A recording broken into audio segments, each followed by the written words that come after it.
The Bible. Is it hard to understand? When it comes to reading the Bible, the first thing that comes to mind is the fact that this is the Word of God. The seals have been broken, and the truth is here. And when we go throughout the scriptures, when we go throughout extra biblical records, we find that the language that God employed, that He used to create the heavens and the earth, was the Hebrew language. Christ said, I came for the lost sheep of the house of Israel. But yet no one, no religious leader, no religious church out there anywhere can now identify the 12 tribes of Israel. Can we? God is quite simple, but it seems as if man makes understanding Him hard. What are those mysteries? The truth of your book and the truth will make you free. The Hebrew and Bible Academy. You're invited.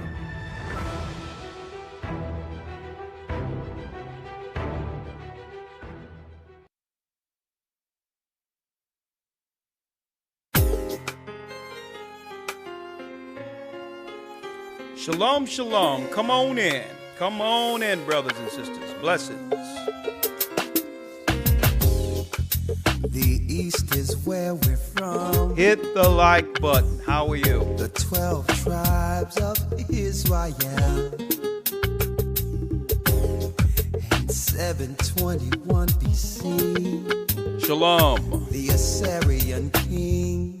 Thank you. Took us down, we fell. Thank you.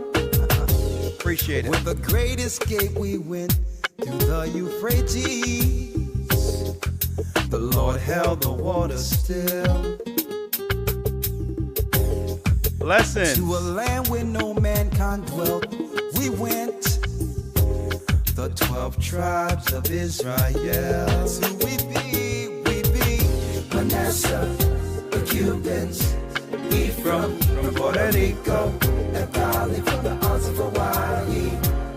The Lord is calling back Israel. From Panama, come on in. The North American Indians, Simeon, the Dominicans, AHAYAH gathering Israel. The Arabs and Africans told us at gunpoint. Yeah, speaking of gunpoint. Speaking of gunpoint, we're under a serious, I would say, genocide.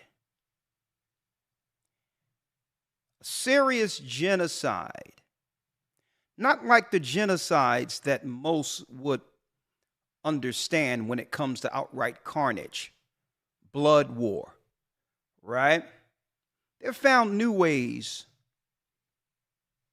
of destroying people. And I'm going to go into that in a moment. Shalom, good evening. This is Elder Rick Harshaw, the Gathering of Christ Church, here with our weekly podcast, lesson, or what have you. Okay? We're going to be nice, direct, to the point. And, of course, we have the lines open, 515-605-9327. We're going to try to open up within 30 minutes to an hour. Okay? Brothers and sisters, we use our particular platform through the Spirit of the Almighty to not only help with the awakening of God's people, but also to warn not just Israelites, but Gentiles also of a judgment to come. Right? And that's what led me to this title this evening, A Nation in Rebellion Against God. See? And I'm going here because even though this nation, America and others, was built on slave labor, it used to be where the majority of, when it comes to the value system within any country our people were enslaved, that it had a moral foundation that all could accept to some degree. There was a moral line, whether you were rich, poor, whether or not you understand. It didn't matter your status. The majority of the citizens of America in particular understood where the moral line was. Okay? And there was usually a commonality outside of class when it comes to morality. Doesn't matter whether or not you're rich or poor. You would have the same feelings if you were violated, if someone stole something from you, if there was an adulterous relationship or an adulterer or whatever the case might be. Regardless of your status, there's some things we held true that made, at one point, America the beacon for the world. It wasn't just the land of opportunity as advertised throughout the earth. It was a so-called nation built on moral standings, rooted in Judeo-Christian values. But look what the world had become. It's exactly what the Most High said would happen before its total fall. And brothers and sisters, let me announce this evening, we are living in the last days. We are currently living at the last end of America's fall. And I'm going to talk about this when it comes to a nation in rebellion against God and how we got here. How we got here. Hit the like button for me, please. I really appreciate it. As you're coming in, please hit it. Doesn't cost you anything to do that. Help us out. I'm jumping right in. I want to also say it was a great Hebrew and Bible Academy week 3, the promised seed, in which we went into showing that according to the Bible, there is a chosen people of God. It's just that the world powers have worked in collusion, a conspiracy to keep the knowledge of who are the lost tribes of Israel in the earth today. But all in all, there is a chosen seed, whether the world powers or media accepts it or not. Okay, we're not here screaming from the mountaintops or from the blocks, recognize me, see me, I'm an Israelite. Listen, that train have left the station. It doesn't matter if anyone in the earth, people mainstream don't accept it. We know now. We know now. And we went into the promised seed breaking down that it is true that there's a promise to a particular people unrealized, and that we so happen to be the people. Okay? We're the people of God. But that's just one element towards salvation or promise. There's other elements. Because someone just being an Israelite, that alone isn't, let me emphasize, isn't a ticket into the kingdom promised. Will our people rule one day in righteousness? And let me emphasize that, in righteousness, absolutely. Absolutely. But only a remnant of our people will make it. Only a remnant. So just because we can see the prophecies at the very end, Babylon fallen, Rome, the judgment of Rome, leading to the kingdom that's prophesied, not just in our literature and prophecy, folks. Gentile nations understand this. They understand that we're the chosen people of God. We're not Ham. We're not Gentiles. Okay?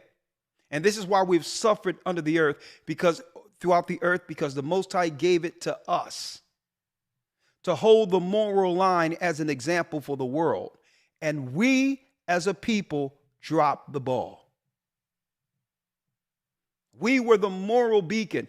We were supposed to become a light to the Gentile. This is what made Christ so great. Not that he was just an Israelite through the bloodline of David, who would bring peace one day to the earth.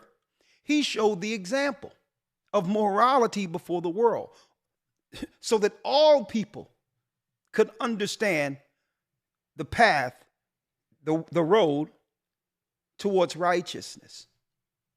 So the Israelite was one piece because the bloodline is a bloodline promise. But it's another thing if you don't believe in the Son who was sent to pave the way. You might as well forget being an Israelite if you don't believe in Christ. If you don't believe in Christ, you are condemned already. Okay? And that leads us to my talking points today, and we're going to talk about this. A nation in rebellion against God. It's not just us. The whole world have gone to hell. And I'm going to show you how they have used this as a political tool. And I'm talking about immorality to destroy us. See, but they have something called a butterfly effect, right? And this is what they didn't bank on. You cannot destroy us without destroying the world. See? So throughout generations, the political construct that they call white supremacy, whom we know as Edomites, they would work from one generation to the next to keep the status quo, which is their power over Jacob. But it comes with consequences. If you begin to use immoral war, because we living on the same earth, it won't be too long before the immorality that you have placed on our people as a way of destruction, psychological genocide, it won't be too long before some of that same immorality begin to show itself in places you didn't plan for it to. Okay? Living under a global world right now. There's nothing you can do to the people in the hood that won't affect you with your child online, seeing all your social engineering against us, and now taking it on as a fad. What you didn't bank on is that the social destruction you place in our neighborhoods would be picked up by your own children. And that leads to a nation in degradation. So we're going to connect the dots here, political and otherwise, okay, today. In this academy, we had the promised seed. In this academy, we got a lesson, a man's purpose. What is our true purpose as men on earth? We were meant to rule. And I'm going to talk about that in the academy. It's okay to have fun sometimes. It's okay to enjoy life. Okay? But enjoyment is a reward. That's when you reward yourself after your dedication being on purpose. Fun is a reward for achievement. You can't have a balance where it's all fun and no purpose. So we're going to talk about that in the academy. The purpose of a woman. The Holy Spirit showing that as an example of how the Holy Spirit relates and respect the order she was created under. And yes, I said she. Wisdom is the Holy Spirit. And she's in total agreement with God and does his purpose to a point where she's free to go all in all to direct everyone back to the Father and the Son. And I'm going to talk about that. And this is when women are in their full power. When they have a purpose as a helpmeet. This is when women are the most happiest on earth. When she solidifies the legacy of that man. And I'm going to talk about that. Empowerment isn't competing and getting what the other has. No, that's failure. Empowerment is working as a nation in our original functions. And I'm going to talk about that in the academy. And of course, I have a lesson week 11.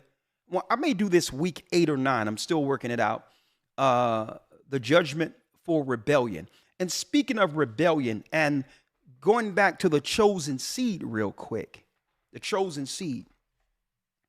Folks, there's something out there politically where all of a sudden they're shoehorning our people into a political discussion on where do we stand in America as Black Americans, as they call us. I know we're the tribe of Judah.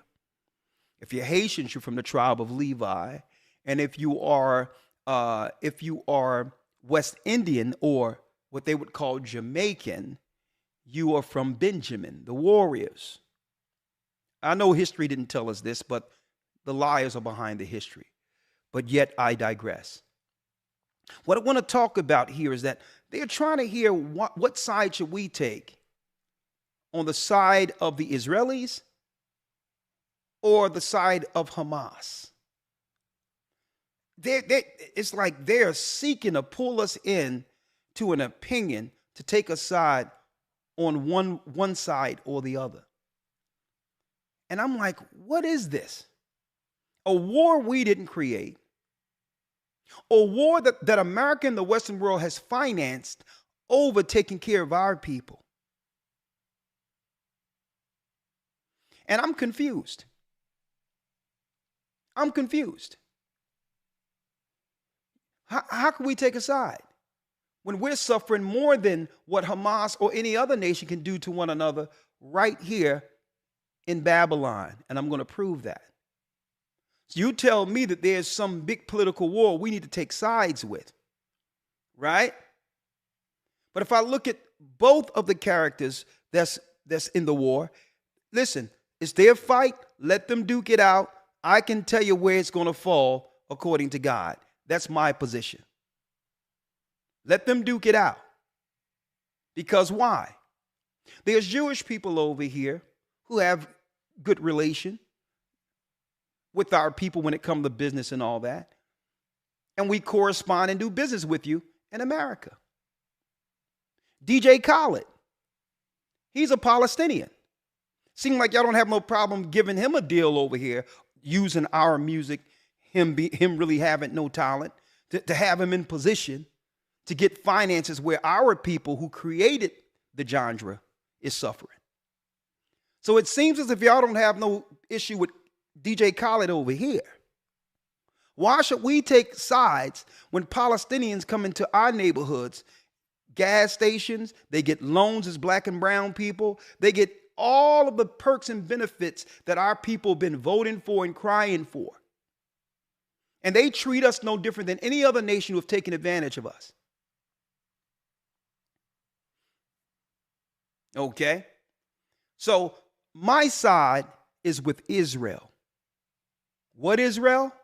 The children of Israel, the lost sheep of Israel. We're under psychological warfare. We're under biological warfare. We're under duress, and we're going to talk about it today.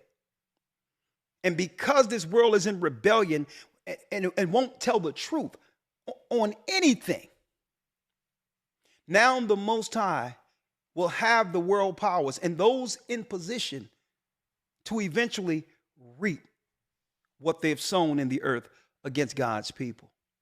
That's our stand. Our stand is that you're in the Valley of Jehoshaphat. That's right, sparking the last world war that leads to freedom. That leads to freedom. So don't come and try to pigeonhole us politically and say, well, we can only do something for your people if you take a side of Israel or whatever the case is. Or don't try to pigeonhole us into some political think tank scenario you've created by loosely probably tying Black Lives Matter, a political component that has nothing to do with our people, to the Palestinians, which makes that an enemy to the United States. Don't try to now throw some shade on us with some people we're not related to. So that's our stand politically. me as a so-called black man, I hate the whole idea of Black Lives Matter. And I hate the fact that the political machine have tied that satanic organization to us.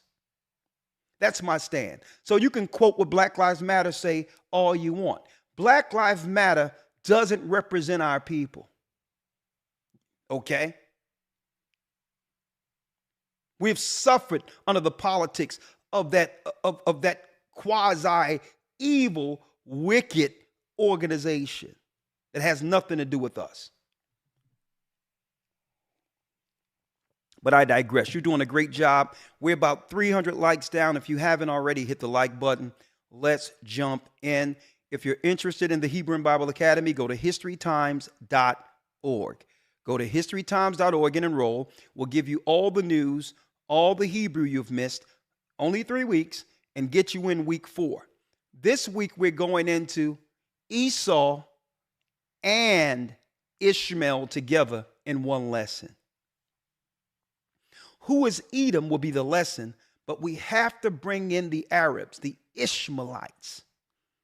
2 lessons in one for the first time taught. And in this academy, we're going to break down the Talmud and the secret origin of Judaism in this Hebrew and Bible Academy. Speaking of Arabs and why we don't take sides when it comes to Middle Eastern so-called conflicts. The real holy war is going on against us. That's the real holy war. That's a political war. That's between them two. It has no business in the theology and the narrative that the Bible says concerning the lost tribes of Israel in the end days. And that's us. And I want to know how many people out there in the world is supporting Israel, which are the lost tribes. When you give me those people who are supporting us, then we'll come back after we've received our benefits and support you. That's how it works. Speaking of breaking down Esau and Ishmael, the Arabs, who have colluded against us to keep us in chattel slavery, whether they be Arabs under Islam or the Vatican, who are Edomites. They have always colluded financially to keep us under some level of political oppression. Here's a book right here, The Other Black Diaspora by Ronald Siegel. And I have a video as well as excerpts I'm going to take from this particular book this coming Sunday. The Arabs, I'm talking about the imperialists, I'm talking about the 12 sons of Ishmael, as well as the 12 sons of Esau, have always colluded against us in the earth. Islam's black slaves. Islam black slaves. So don't come over here trying to talk to us about where's our support for 2 nations who have always destroyed our people to some degree. That's their fight.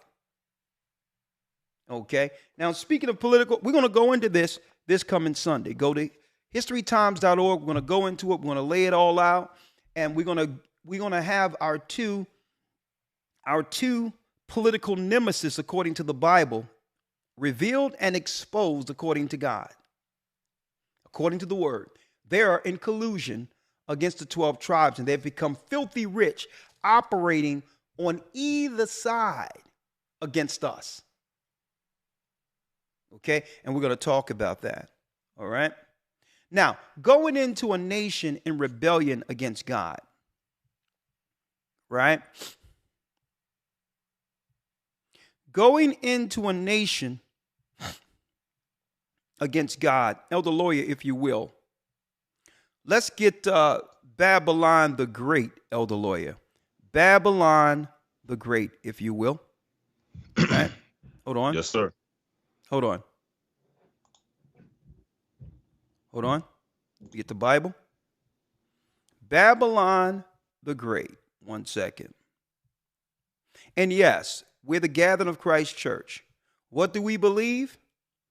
We believe that according to the Bible, the blacks of the diaspora, the brothers and sisters who have suffered under the colonial Rome are in fact the lost tribes of Israel, whether it be North, Central, and South America, and the suffering people in Asia. These are from the lost tribes of the house of Israel. What we also believe, we don't believe that if you are an Israelite, let me make it clear, we are against any level of filthy hatred against any race of people. It's anti-God and it's anti-Christ. Okay? So understand, when you see people disrespecting other people, tying that to Israelites, you're wrong, because Christ was an Israelite and he was a respectful man. The disciples were Israelites. They are respectful. So this is why the media would like to promote debauchery and negative, childish representations. Okay? Hold on, Elder Lawyer. Let me bring you in real quick. Hold on. I think I lost Elder Lawyer. Hold on. Let me bring Elder Lawyer in. Come on. Hold on.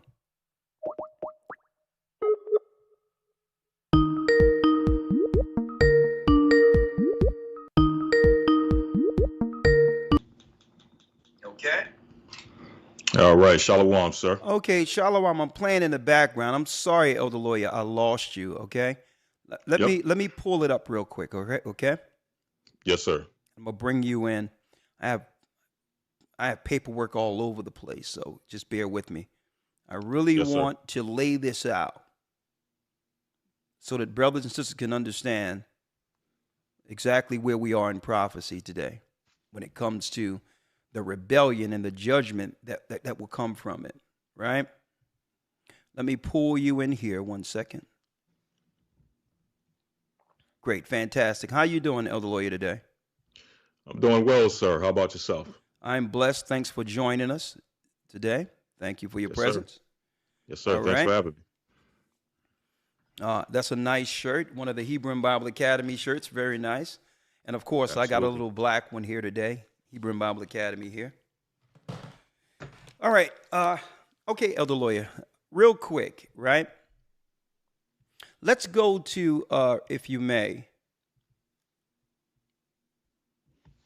Revelation 18. And like I mentioned earlier, I'm an Israelite according to Christ, according to the law, according to the genealogy that went all the way down to David, to Christ, to our people in Judea, who was destroyed by the Roman Empire, who were Romans, who were Edomites, Europeans. Our homeland was sacked in 70 AD.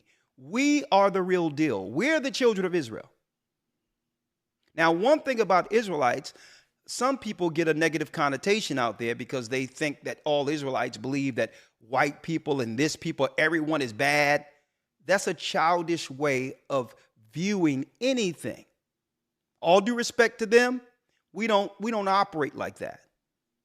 We believe all people has a chance of repentance, because Christ said at the very end, go and teach all nations, baptizing them in the name of the Father, Son, and the Holy Spirit. Now, will the Gentiles get exactly what the Israelites will get in the kingdom? Absolutely not. Okay, but they'll still be blessed more than here. Okay, two empires or two nations cannot rule the same space at the same time. So the same way there'll never be any equality between any races of people today. If the white man rules, he's in power. The same way when Christ comes, he's bringing the rulership and government for his people who have yet to receive a kingdom. So outright, there's Gentiles who are going to serve in that kingdom. And if they repent, renounce or denounce their paganism, they'll have an opportunity under Christ's kingdom. We care for all of God's creation. It doesn't matter your race. Let me make this clear. Okay, so I want to set the table right there. I can tell the truth about any nation, including our people, and not hate people. All right? So let's get that off. Let's dispel that myth that Israelites their doctrine is to hate people. That's utterly ridiculous. Okay? Elder Lawyer, let's get Revelations 18. Let's read this. Yes, sir. Revelation chapter 18, verse number 1. Revelation 18, verse 1. Let's read it. And after these things I saw another angel come down from heaven, having great power, and the earth was lightened with his glory. And he cried mightily with a strong voice, saying, Babylon the Great is fallen, is fallen. So it tells us that Babylon the Great is fallen, is fallen. Now you have to realize Babylon's original high position. So when it talks about fallen and fallen, we have to put this in context. Fallen from what? From grace. See? Fallen into degradation. I'm going to show you how this happened. Read. And how did it happen? Read. Babylon the Great is fallen, and has become the habitation of devils. And has become the habitation of devils. Go on. And the hold of every foul spirit, and a cage of every unclean and hateful bird. And it says, and is become the habitation of devils, and the hold of every foul spirit, and a cage of every unclean and hateful bird. It has become everything God said don't be. And they have put who? The immoral in position. They have blurred the lines when it comes to morality. And I'm going to show you how we got here. And it tells us that all nations are complicit. For all nations have drunk of the wine of the wrath of her fornication. None of them are absolved. They've all came to America under a secret code to abuse our people, to keep us on the bottom. And now that we realize that we've been double-crossed, not just by the people who are in power, who we've helped, let me tell you, on top of this,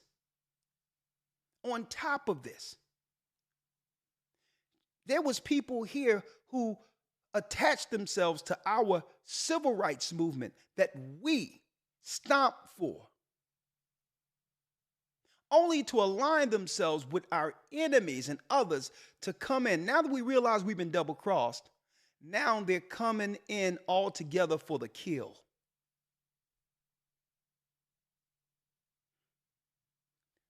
Sorcerers, evildoers, fornicators. And I'm going to show you how we got here. This is why the Bible says, and it's become the habitation of devils and the hold of every foul spirit.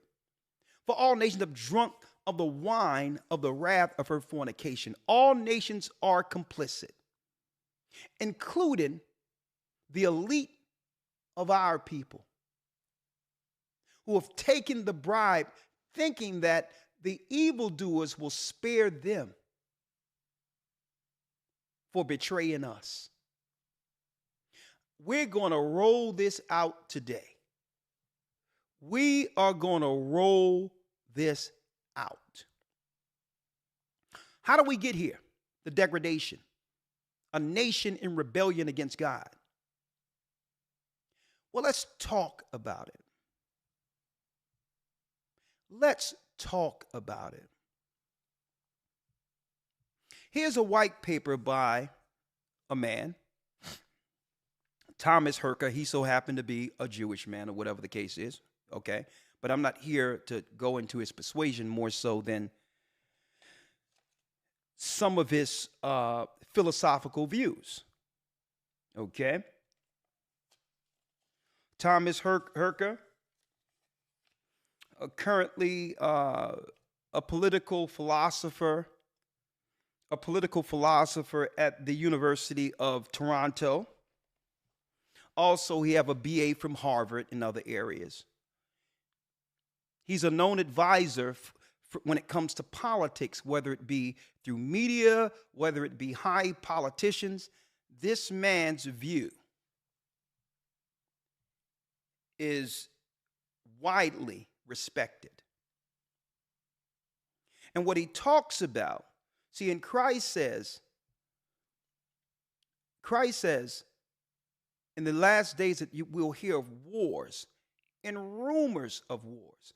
Now, when we think of wars, people think about what? People think about someone dropping a bomb on someone, or Saddam Hussein and all these others, the political, whatever the case might be, like Hamas in Israel and buildings blowing up. But folks, war is fought well before one witness carnage or explosions. Okay, there's proxy wars, there's biological wars. But there's one thing in particular that he go into: the proportionality in the morality of war. It's a theory.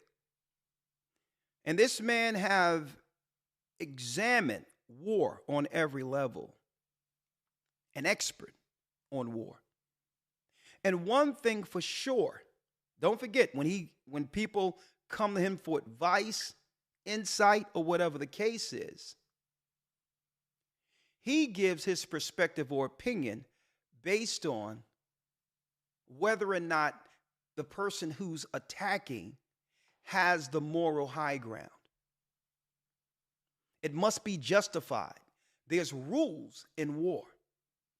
There's one thing about his theory. The most widely accepted theory of the morality of war contains two proportionality conditions that say a war or an act in war is justified only if the damage it causes is not excessive. Okay? So these are agreements when it comes to political treaties and all that, right? There's always a cutoff point, right?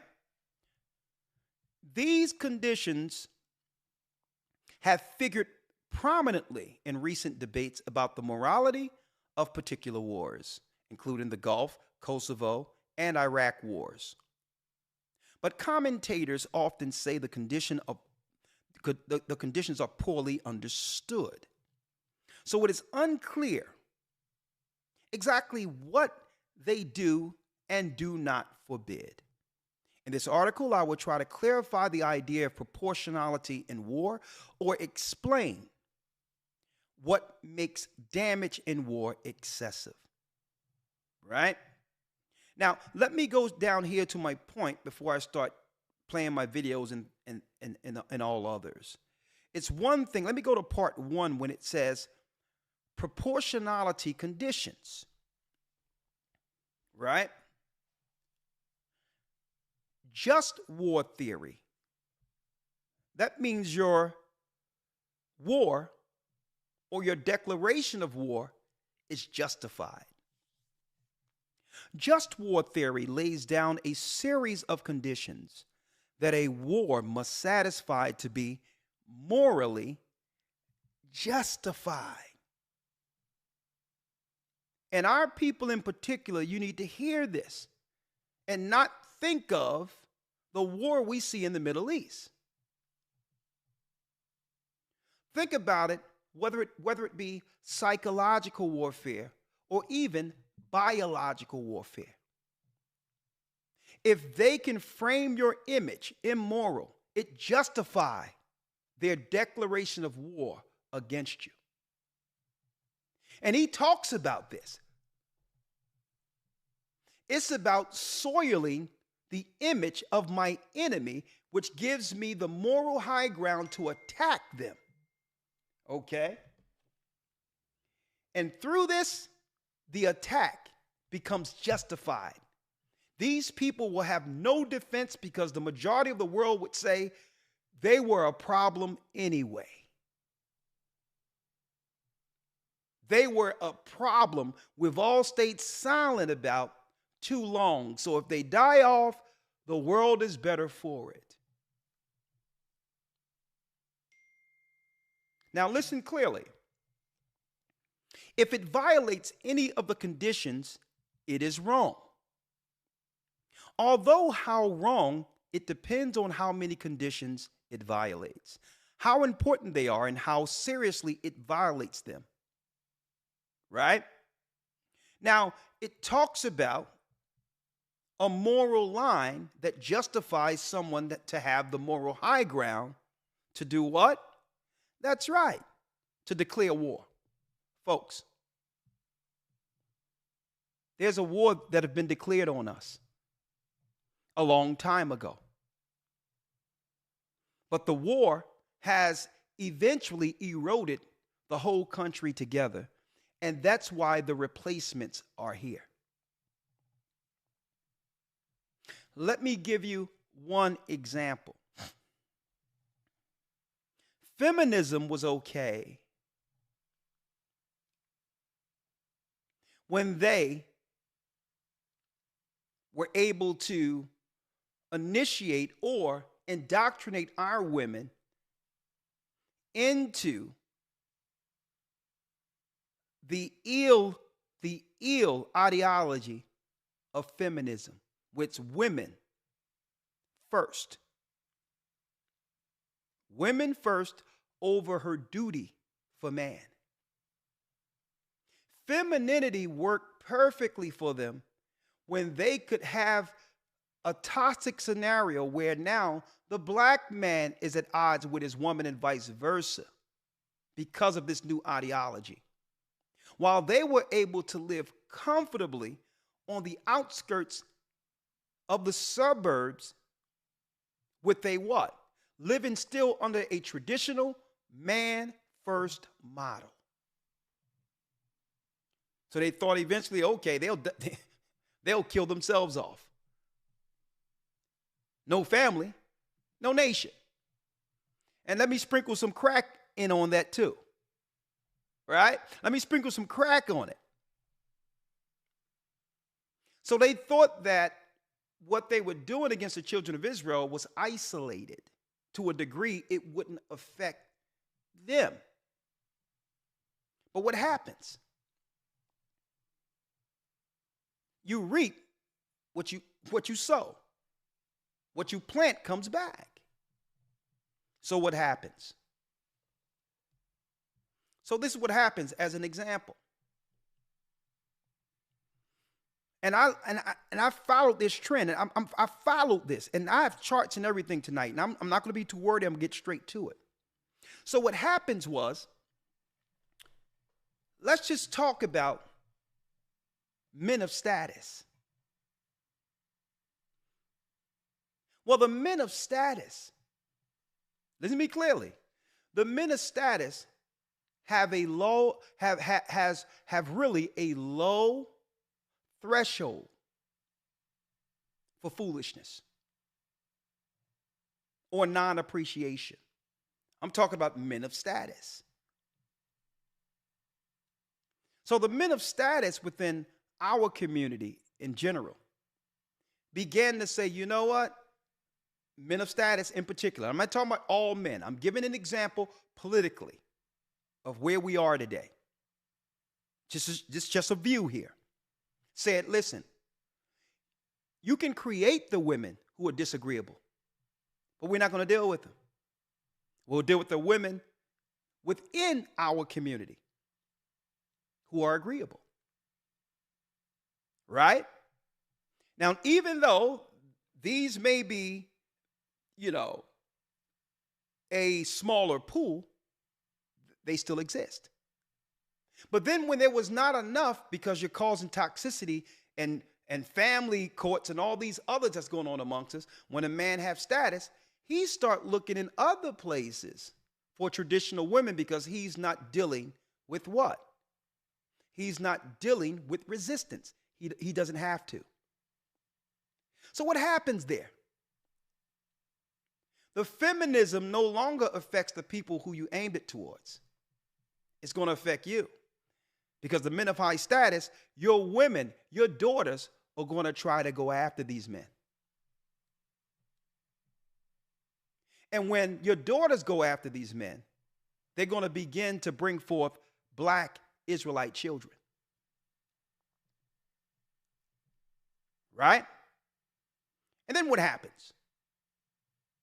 Let me show you what happens. Fair use. See, you have a war, a proxy war, but still it comes back to haunt you. Because men of status isn't going to take any level of disobedience. They have worked too hard to accept it. So they will find someone on their program. Doesn't matter where it is. And now your little girls and all that are looking out there and saying, hey, we want one of those. And what happens? What happens is, I'll let Joe Biden tell you what happens. Remember I showed y'all this video last week, a couple of weeks ago, the 1994 crime bill? Let me show you what happens. Fair use. Fair use. But let's look at the facts. Since 1986, Congress has passed over 230 new or expanded penalties for drug and criminal offenses in this United States. 230 new penalties. Fair use. And these penalties range from an automatic 5 years in jail for any person caught with a rock of crack cocaine, a piece of crack cocaine as small as a quarter. I don't have a quarter with me, but if you visualize what one looks like, yeah, I do have a quarter. So here it is now, you're going to lock up someone over some crack cocaine that didn't come from our people. Some would say allegedly there's some clandestine governments who came up with this, but allegedly, who knows? But it found its way into our community. Oh, but then there's some alleged accusations out there or news circulations that even someone's own child is suffering from what? Drug addiction. You see how this stuff comes around? But I digress. See, and that's why the Bible say it's fallen, it's fallen. Because in your image war and destruction and degradation against a people, it have eroded the country. You've been so hell-bent on attacking us, you don't realize the whole nation falls. You have a piece of crack cocaine, no bigger than this quarter that I'm holding in my hand, 1/4 of $1. We passed a law through the leadership of Hold on, let me get it. Senator Thurman and myself and others, a law that says you're caught with that, you go to jail for 5 years. You get no probation. You get nothing other than 5 years in jail. Judge doesn't have a choice. Now, judge doesn't have a choice. Remember that, y'all? The crime bill that came from Biden, Democrat. Clinton, Democrat. But I digress. Listen to what he said in 2017 in context of what I'm talking about. Not only our Muslim communities, but African communities, Asian communities, Hispanic communities. Folks, this is 2017, folks. This was before he became president of the United States. Listen to his talking points, combating terrorism. Listen to what his concerns were in 2017. Not only our Muslim communities, but African communities, Asian communities, Hispanic communities. Black and brown people. And the wave still continues. It's not going to stop, nor should we want it to stop. It's not going to stop. It's not going to stop, neither should we want it to stop. Bring them all in. Now, you notice he had to throw in Africans to not seem racist against the darker people. But you ask the Haitians and others, there's a certain lack of hue on the people they're letting through. This is 2017. Listen. As a matter of fact, it's one of the things I think we can be most proud of. So there's a second thing in that black box. So he says we can be proud of bringing all these people through, right? This is 2017.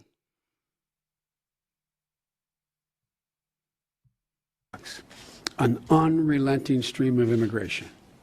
An unrelenting stream of immigration. He told everyone in 2017 exactly what his plans were.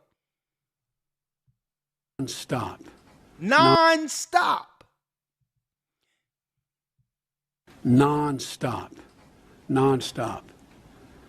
Folks like me who were Caucasian of European descent, for the first time in 2017, will be in an absolute minority. So he had a concern of preserving the integrity of who? The Edomites or the Caucasians. His concern weren't our people. His concern was the dwindling numbers, especially in the United States, of his people. And he should have been concerned. I have no problem with people who are for their own self-preservation. That ain't my issue. My issue is our people thought that he had a political plan for us. When he told you his plan and his concern is the fact that their numbers are dwindling. So how do you fix these issues? And we're going to talk about it. So what is his political fix if he get an opportunity to sit in the Oval Office? Right? What would be his focus? Self-preservation. But his only issue is that he would need the black vote to get in position. The people that he's looking to get rid of, who's a threat that's growing above those who look like him. The issue was he needed people who look like us to get him in position for the psychological, biological, as well as every other type of war against the children of God. Listen. United States of America, absolute minority. Fewer than 50% of the people in America from then and on will be white European stock. That's not a bad thing. That's a source of our strength. Now he's telling us that that's not a bad thing because he can't say this is what his initiatives are. So how do you reset the table? Well, you have to have an influx, a war out of nowhere, Ukraine and others, which justify an asylum where billions of dollars can go to people who look like him. So now their children has what? Has white people to reprocreate and survive with. So the money allocation to Ukraine and others could be justified when it comes to a nation preserving itself, a race preserving itself, right? So we think, well, Ukrainians, they're not United States citizens, but their children will be. You have to realize who we're dealing with here. All of the Edomites from Europe came from somewhere else. You think they care how their children become Americans? So they're looking at the future concerning their own self-preservation, folks. Listen to this. So it's justified letting other people in because they want children who look like them. Especially with their women now, Kim Kardashian and others who look halfway decent, automatically are leaning towards black men, men of upward mobility and status. And guess what? these women aren't hiding what they want. They're brazen out in public on TikTok. And I'm talking about just straight white women saying, I want them tall, dark, and handsome.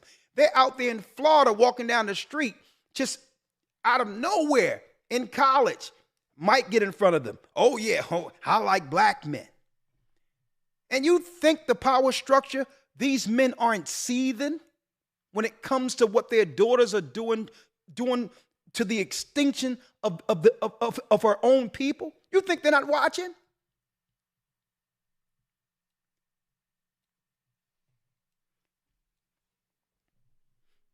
You think they're not watching?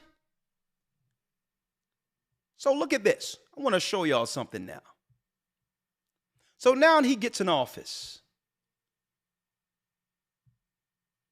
Now Biden gets in office.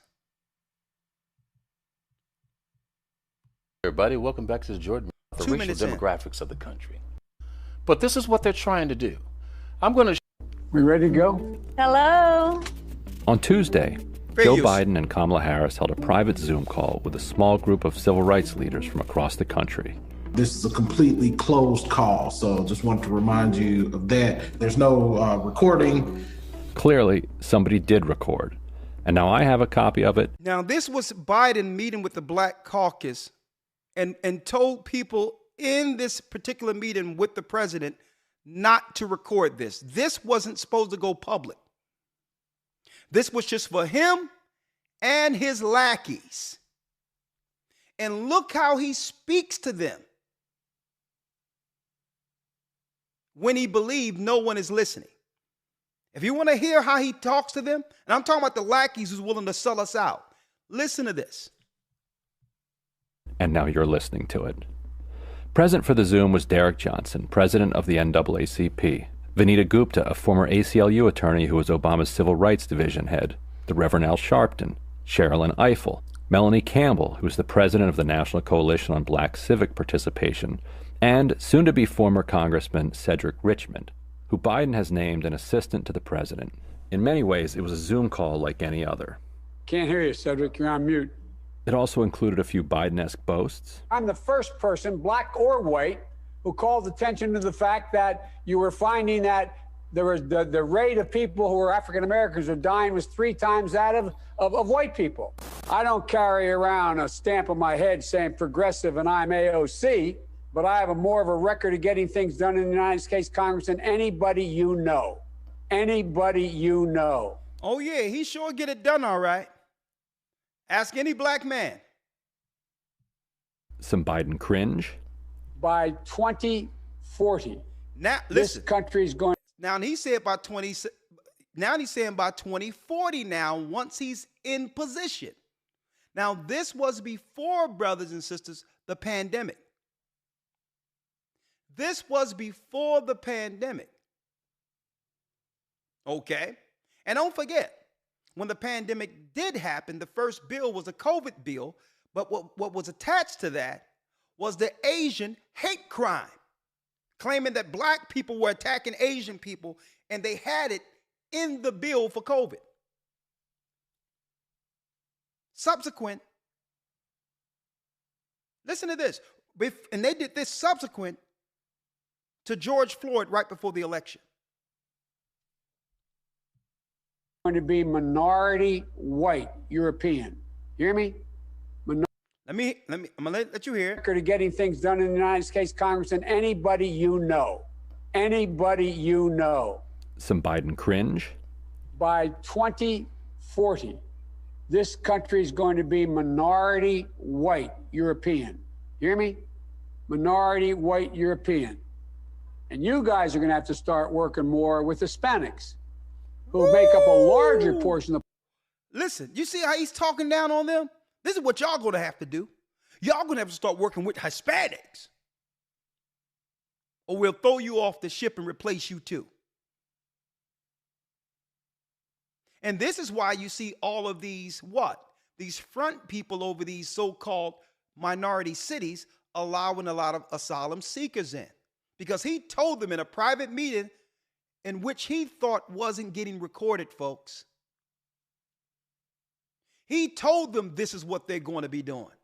And this was only a few months after the election. He told them what they was going to be doing. Let me repeat that again.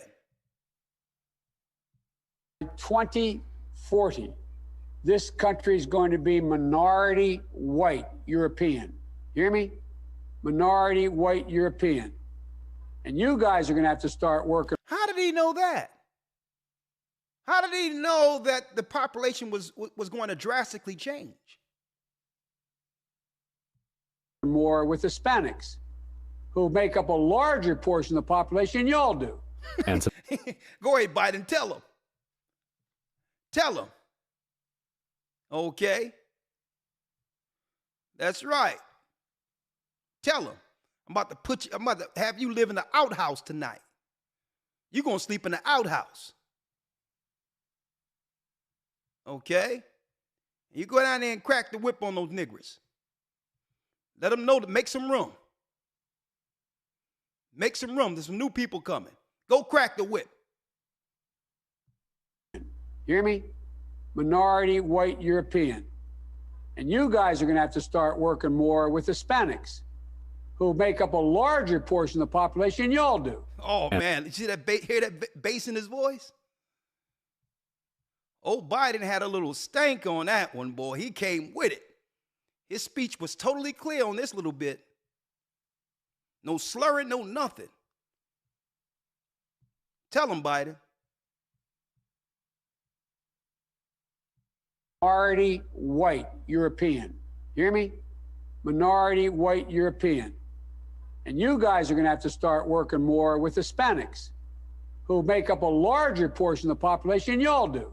And some. Okay? He was talking to black people. Look at these people. This is who he's talking to. He's telling them that the country is going to be minority white and minority black, okay? Further minority black. They've been saying this for 50 years, people. It's a global scheme. I'm going to hold this because okay? They've been working on this a long time. I want to go on this because I showed this before, folks. But y'all need to hear how he talked to these so-called political leaders who you think is for your turn. And when you begin to call these so-called those who represent you and call them to the carpet, they talk down on you like you're nothing. And you can hear church mouse pee on cotton when he said, listen, y'all go out and do what I say do, okay? No argument, no pushback, no nothing. Right? But when it's our people, they try to shame us or talk down on us or say, you ain't getting nothing because they're paid to do this. They don't care about us. They feel that if they get down with the program, Massa will spare them and give them a little cushy little room in the plantation house. But I digress. Let me show you where it's at now. Council on Foreign Relations. The Council on Foreign Relations here now, right? Let me show you. The Council on Foreign Relations. How much aid has the U.S. sent Ukraine? Here are 6 charts. So they don't see this as Ukrainians, folks. They're not looking at this as Ukrainians. No different than they didn't see the Italians as Italians who came over in the 40s and the 30s. Because they know once they begin to multiply on American soil, they become what? Added to the white population of American citizens. See? Automatically, it doesn't matter where they come from. There's labels in front of us. Okay? If you are a citizen in America, you are so-called Black American or whatever name they want to put, title they want to put on us, even though we're from Judah. If you're a Native American, they'll say Native American, a Native American citizen. But if white people come over and get citizenry, they're just Americans. They're just Americans, folks. Unless they say anything, they blend in like anyone else. And when it's time for them to have children, they can sustain their race. You have to understand what a war looks like. Okay? There's societal wars. There's social engineering. There's biological wars. And sometimes, usually before they move people around, a biological war throughout all of history happened first, where the world gets conveniently sick to make room for the replacements.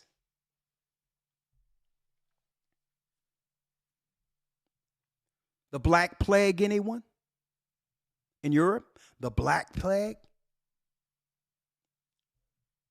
I wonder how many Black Plagues have come out throughout history, named different, with different titles. But I digress, with different names to it. How much aid has the U.S. sent Ukraine? Here are 6 charts. Let me go down straight to it. 6 charts. Okay, here's American money at good use, based on what. Hold up. First of all, let me give Biden his kudos. At least he's doing exactly what he said he was going to do before he was elected. His concern was that other races of people, black people in particular, because they have to level off the constituency here, that's who they're really pointing to as regaining of other ethnicities. Okay? At least he was honest when he said what he was going to do.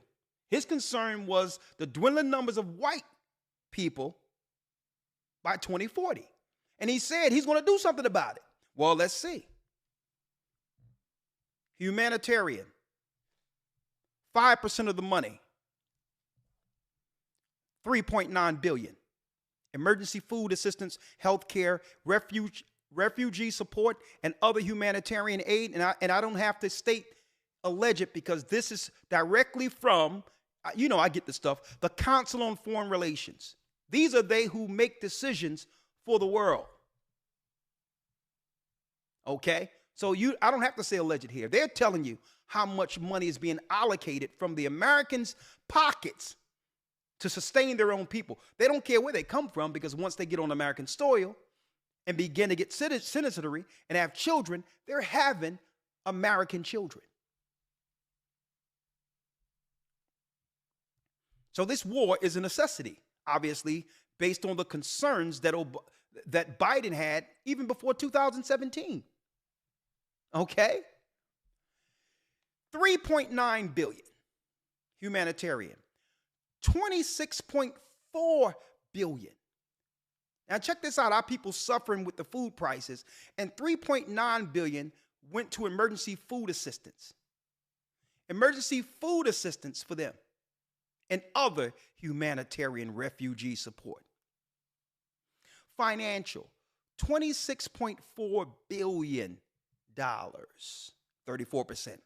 Budgetary aid through the Economic Support Fund, loans, folks. They get loans when they come here, and other financial support. And when you come in and ask for a loan, they're asking, where's your credit score? Folks, these people are coming over the border with 0 credit score getting loans. Security assistance, $18.3 billion, which is 24%. Training equipment. Listen, the same time they're seeking to what? Disarm Americans to some degree, right? I need y'all to think about this. Disarm or background checks, and to make it hard for us to have our constitutional right to protect ourselves with what? With a gun. The same time they're telling Americans, well, you shouldn't have that. It's an assault or this, that, and the other. Well, over there, $18.3 billion towards training, equipment, weapons, logistics, support, assistance through the Ukraine Security Assistance Initiative. Let's keep on going. Another $23.5 billion towards weapons and equipment. And check this out. How many times they going to throw weapons in it? I thought they gave some money to weapons throughout the first two itemized budgets, right? Grants and loans for weapons and equipment, $4.7 billion. In totality, according to this chart by the Council on Foreign Relations, not the Gathering of Christ Church, so far and counting, folks, because this was as of January 24, 22. Now, don't forget, between January 24th and July 31st, that was the amount. And then the so-called president of Ukraine came to the White House and came to the Senate again and asking for more funding just less than a month ago. $76.8 billion as of July 31st, 2023. Loans and everything. Simply for being just of in ethnicity. Right? Now I wanted to show this. So let me get into it now. Now, in order to make room, they had to, remember when I talked about this initially, they had to do what? They had to wage war against our image. They had to wage war against our image. Now, this is how you do it. The same way they did feminism, Elder Lawyer, they incentivized women's youth, which means we're living in a time where if there's a woman who's an absolute 10, she isn't marrying the farmer. See, I'm going to bring y'all down just to elementary talking right now. Right? If a woman is an absolute 10, she's not marrying the preacher's son. She must incentivize her looks. In her prime, she must maximize what she has before she loses it in our current society, which means if she know that she's set apart from most women, she must monetize herself automatically. See? You got the strip clubs. You got Instagram. You got only fools, because only a fool will pay money to see somebody with some madness in a camera. So that's taken all, and I'm not talking about our women. I'm just talking about their women too, Elder Lawyer. Their women too. So they have totally spoiled the pool of women who were to bring forth the next generation of children to sustain the nation. So this is why they have to bring in an influx in numbers, Elder Lawyer. In numbers, people from other countries who are raised with traditional values. They're not even trying to save the spoiled pool of their own people. They've given up on their own people. By destroying us, they have destroyed themselves. And this is why they need a new what? They need a new pool of people to sustain. But there's a moral code, according to that philosopher I showed, that will justify these new people replacing the people in America. They're even throwing their women away the same time. This is why they're letting the Ukrainians in. Because their women also have been tainted. So, if you're going to replace a people, what must you do? This is what you must do.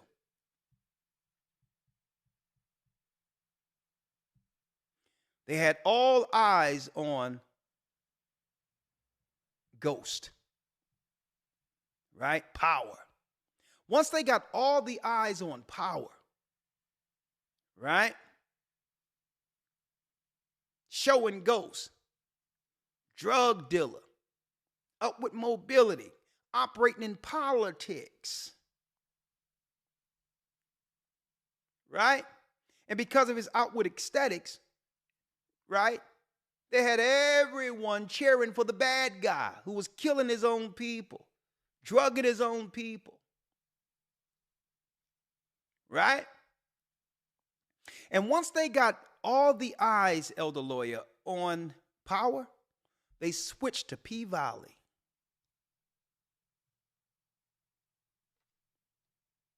P-Valley. In order for you to actually go against a nation to replace them, you must destroy the image first. Now, one thing about the people who are coming over here, there isn't no transgenderism policies and all those others in the countries they come from. So they must link us to the degeneracy to justify these people claiming there's no problem helping getting rid of these people who are degenerates anyway. But we must change the optics first. We must make sure this is the man to be celebrated and promoted, and this is the woman. If she have the looks, doesn't matter whether or not she's black or white, that we must promote them for the streets because they've been tainted anyway. This links right to Revelation 18th chapter. Folks, they're looking to replace everybody. It isn't just our people. But those in the red states have already moved away from the cities, knowing the plan because they're preparing themselves for the next civil war. Now, the Republicans are going to marry, that's right, they're going to marry the people that are coming over here new. They have paid for them.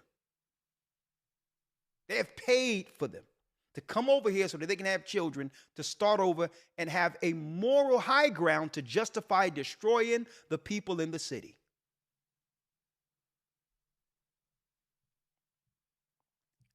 Right? Elder Lawyer. Yes, sir. I'm in the book of Jasher. Right? Mm-hmm. Yep. Let's go straight to it.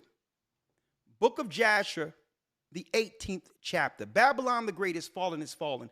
Also, the book of Revelation 18 compares this to a modern day Egypt and Sodom. How do they get the moral high ground to actually utterly destroy our people? And folks, what they're doing now is just the last shoe to drop. You have many people walking around in the United States living with a ticking time bomb in them. Literally, a ticking time bomb. So they already have the whole replacement going to know exactly how many people to bring in and how many people aren't going to survive after a certain amount of years. You have to watch what they say.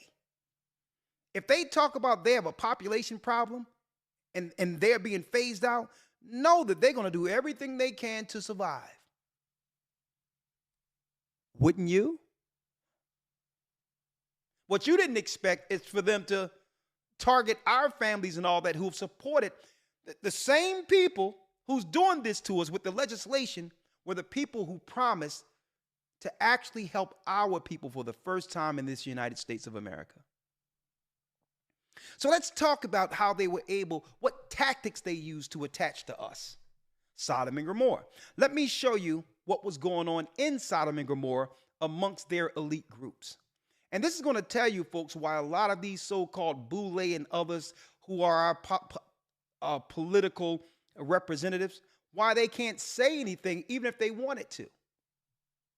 Who knows? A lot of them could be compromised. Who knows? Especially coming from the lifestyles they indulge in. I mean, look at Gillum, who was in Florida, who was running for Gillum was his package family man in Florida running for the governor. He had the political fortitude, he had the steam behind him, he had the finances behind him, and all of a sudden he was found, that's right, in the news it tell you, not allegedly, face down in his own vomit after having a night with a white escort. You can look it up. So when they put these politicians in front of us, understand, these politicians may look like us, but they are not for us. Okay? So when you see somebody in Chicago claiming that, okay, this is what it's going to be, we have to make room for other people and all that, understand, he's doing what he's told based on how we have witnessed Biden speaking to them in private. They don't have no say in the matter. They must push the legislation, or they'll get another black person who'll be more than happy to do so. Let's talk about it, Elder Lloyd. Let's go to, in the book of Jasher 18, let's start at what, the 11th verse? Yes, sir. Let's do it. The book of Jasher, chapter 18, verse 11. Come on.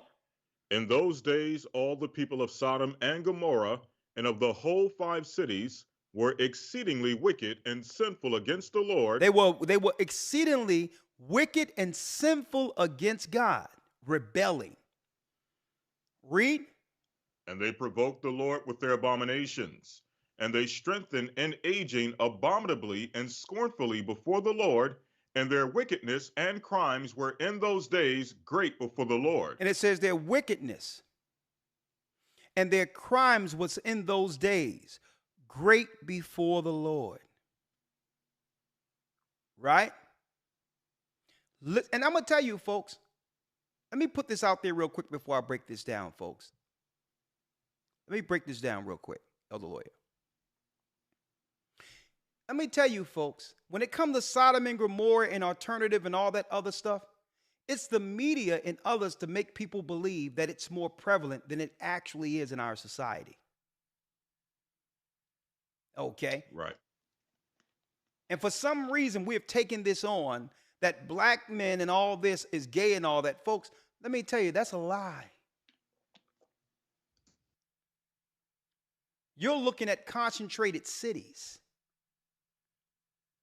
where you can find those particular actions within one of the major cities when all of them go to flock to a specific area in a city. But if you spread it out in percentages, they pale in comparison in number. That really doesn't exist like that, where the majority of the black men are gay and all that. That's a lie. Now, this is the optic they was able to sell through imagery to make us believe it was that way. Hollywood and all that had quotas where 1 in every 7 actors within Hollywood, if they're going to write a script or take it on for a production, must include at least 1 gay representation. When there's not 1 in 7 in the normal population. So if you're seeing on every television station, right?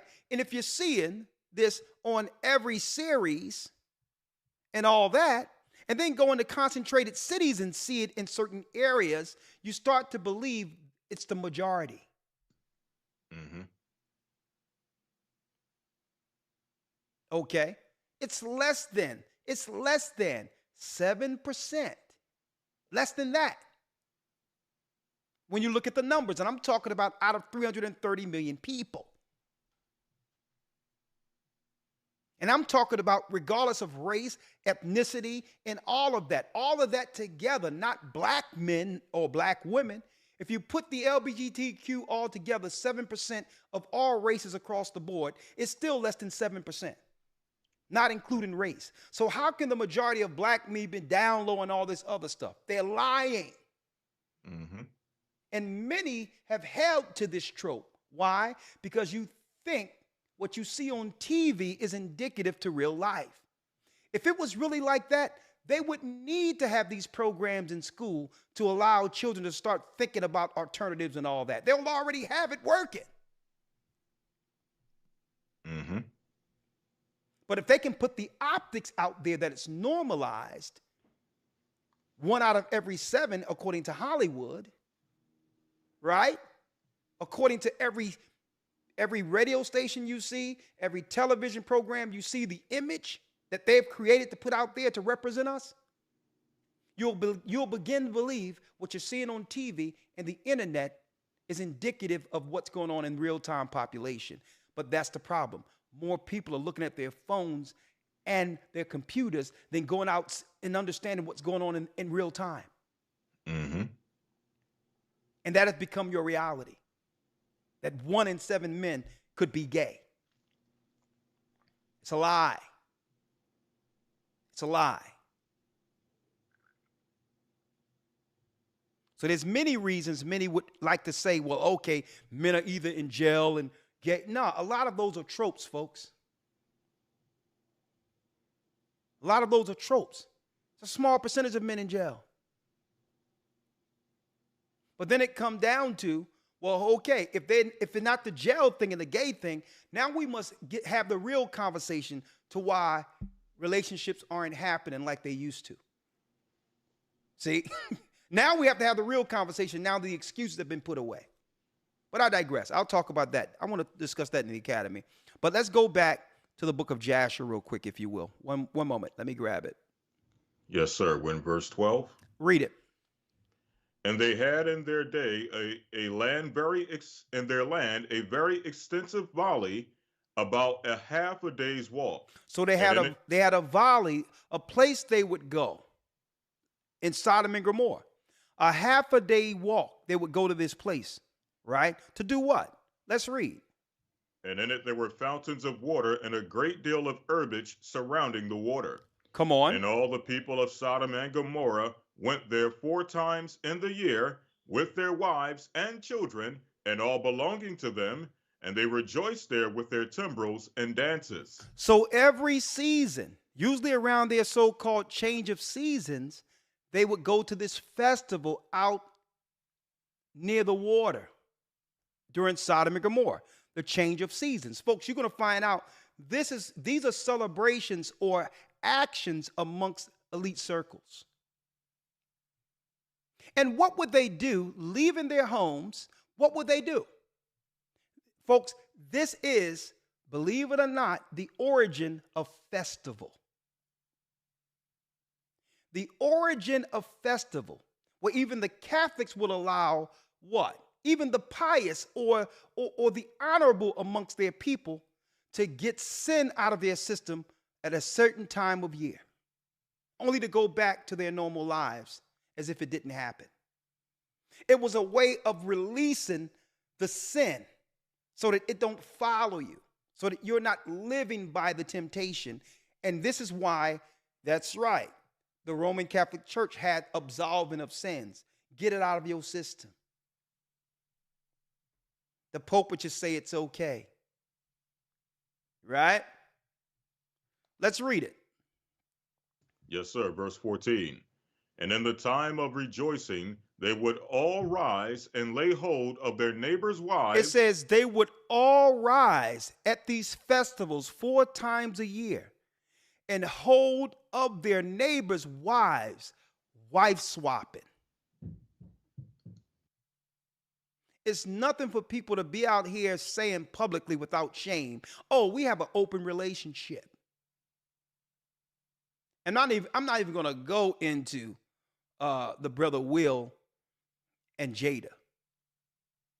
But it has become normalized that we're here looking at this drama playing out before everyone, not even realizing the optics and the image of it and how it justified them according to war, utterly exterminating us.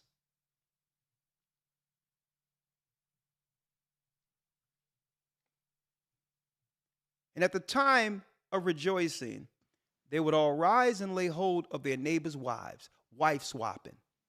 Mm-hmm. And some read the virgin daughters of their neighbors. Then they would take the virgin daughters of their neighbors. Folks, this may happen allegedly amongst elite circles. And this is why a lot of these guys, when they get out there to do Satan's will, They only passing legislation that they have to pass. Why? They could be possibly morally compromised. Right? And some of the virgin daughters of their neighbors, read. And they enjoyed them, and each man saw his wife and daughter in the hands of his neighbor, and did not say a word. They would see their wives and their daughters in the hands of their neighbors and could not say a word. That's the origin of Sodom and Gomorrah. It's in the book of Joshua. Sodom and Gomorrah. And they would do this 4 times a year, to the degree where even Abraham, elder lawyer, Abraham himself commissioned before the Most High and asked him, could he forgive Sodom and Gomorrah? That's how much love our father Abram had for life. Throughout all of this evil, Abram went and asked the Most High, how is it possible? Is it possible that we can forgive Sodom and Gomorrah? Can you save this place? There is good people. My friend, my brother, my cousin Lot is there. My family lives there. So Abram the righteous, I just went into the promised seed.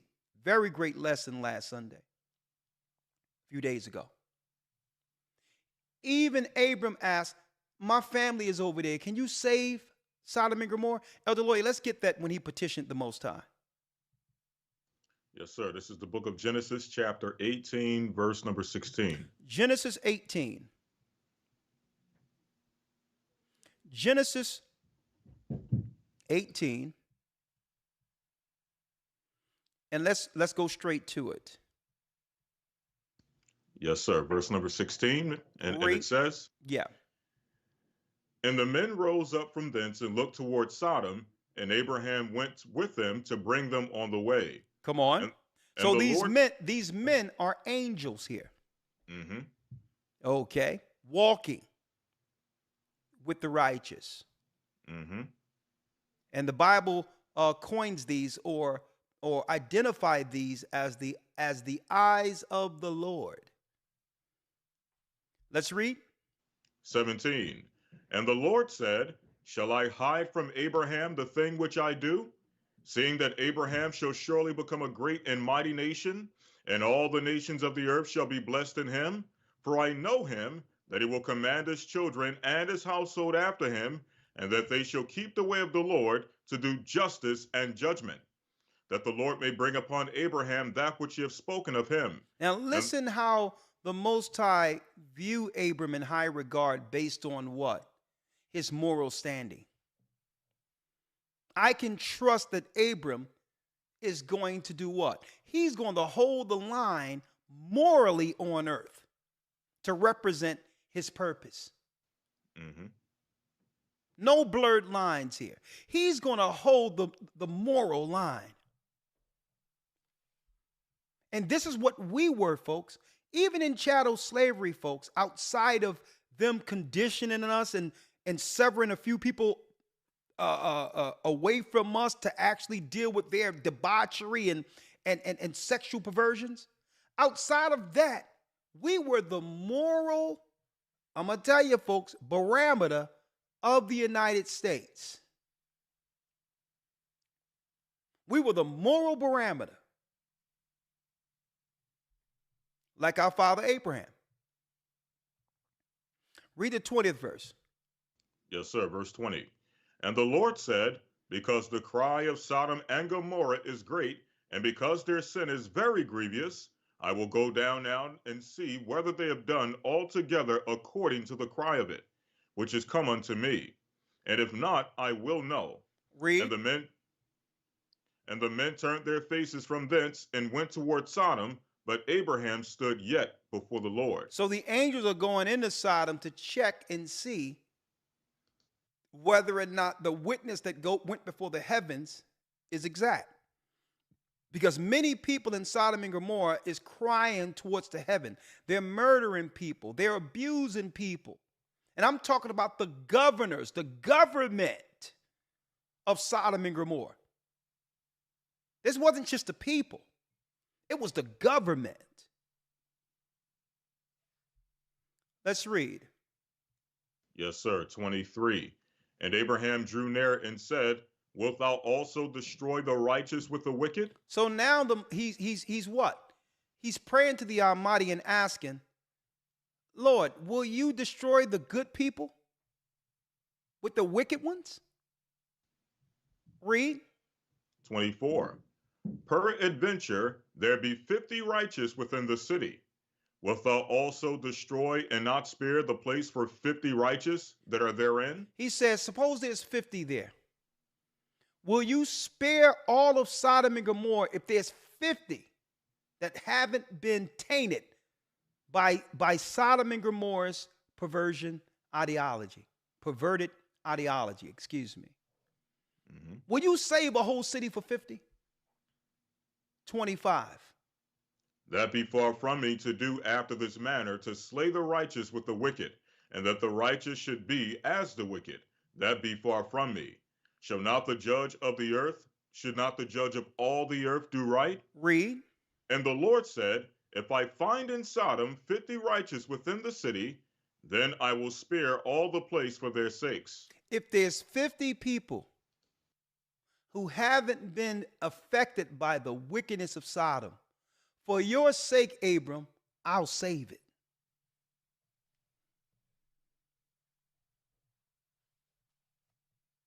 For if there's 50 in this big city, I'll save it.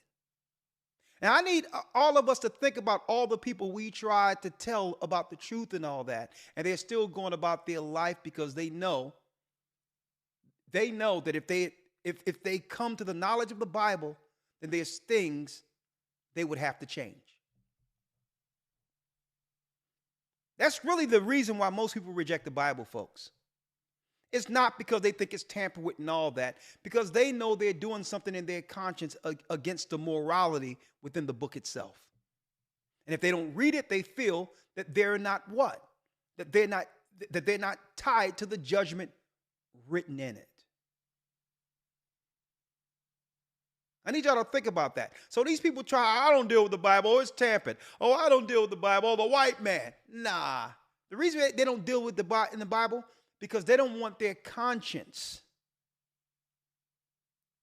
They don't want their conscience spoken to. They want to do against the Bible and be justified or absolved by claiming, well, I didn't read it, so maybe I'll escape the judgment of it. So I need y'all to think about that when you speak to your family. All that Bible stuff up. Listen, folks, it's their conscience.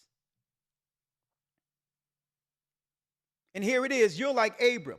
You're like the righteous saying, Lord, I pray that you open their eyes. I pray that you save them. I don't want my family to die. Just like Abram.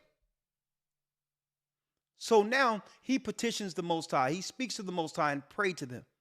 Right? Pray to him, right? And ask, well, what are you going to kill? If there's 50, can you save the city? And he says, you know what, Abram? If there's 50 right, I'll spare Sodom. Read. 27. And Abraham answered and said, behold, I have now taken upon me to speak unto the Lord, which am but dust and ashes.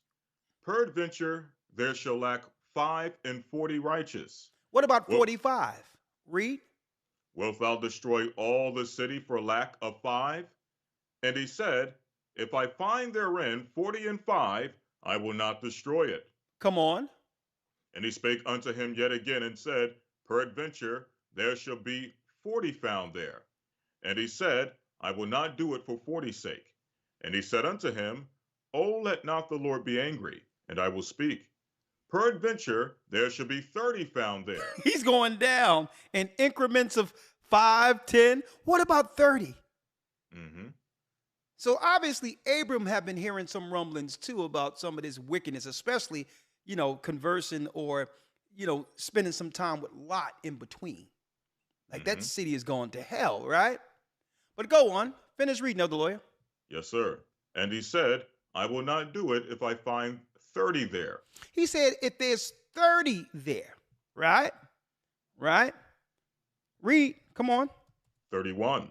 And he said, behold now, I have taken upon me to speak unto the Lord.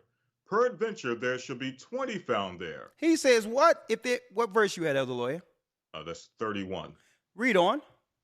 Peradventure there shall be 20 found there.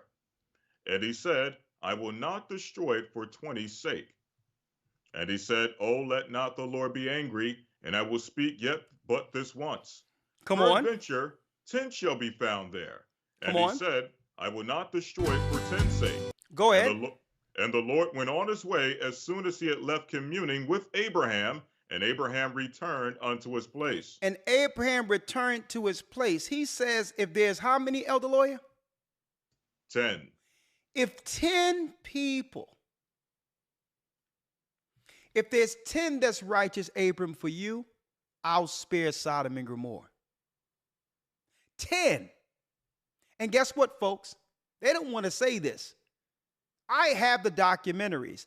I have the information, folks. Even the Israelis and people over Israel today can tell you it's true. That place been uninhabitable ever since the Most High allowed fire to rain on it. I've shown this documentary and all that in the academy, where you can go over there and it still smells of sulfur and burnt stone. All on the sides, the sulfur is still there. Look it on YouTube, evidence of Sodom and Gomorrah, but they'll tell you the Bible isn't real. 10 people he would have spared Sodom for. And you know why? I'm going to show you why. In context of what I was just talking about, I'm going to show you why he allows Sodom and Gomorrah to be destroyed. Going back to Biden and the migrant thing, right? And I'm going to use that as an example real quick, right? I need y'all to see this. I need y'all to see this real quick.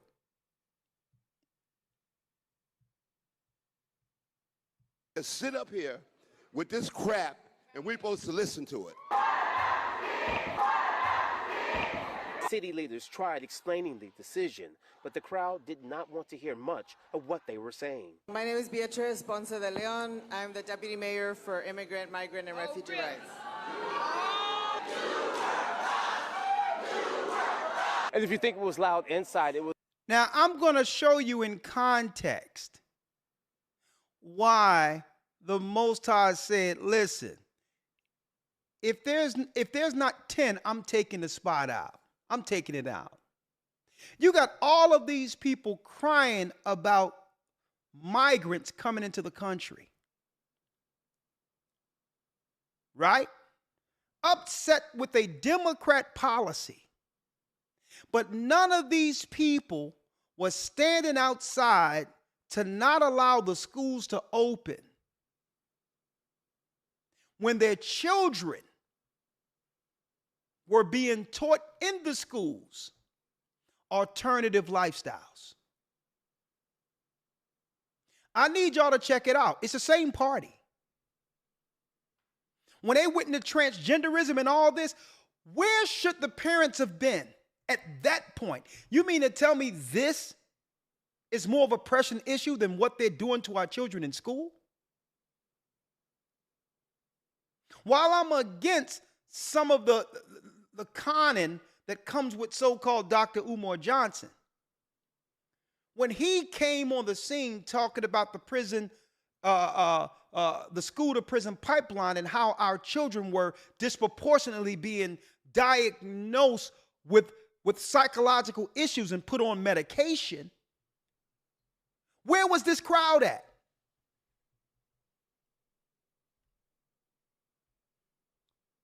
It's the same party. Where was this crowd at in Chicago? Folks, to protect their children from what's going on in these liberal schools. Because I'm going to tell you right now, according to their theory on war. They're justified now because you wasn't doing this to protect your children. They're justified now. It's too late. You weren't in front of your children being turned out with liberal policy. You weren't there. So now that they're coming with the answer, you have an issue? And I believe these so-called politicians who represent them understand that this was that this would be the issue, that this would happen once our image was totally destroyed and decimated before the world. I believe the politicians knew. And that's where it comes in with this guy, Thomas Burka, and what I was going into. The professor on philosophy when it comes to war. For those who missed it. For those who missed it real quick before I open it up. If I still have it up here, let me see if I have it.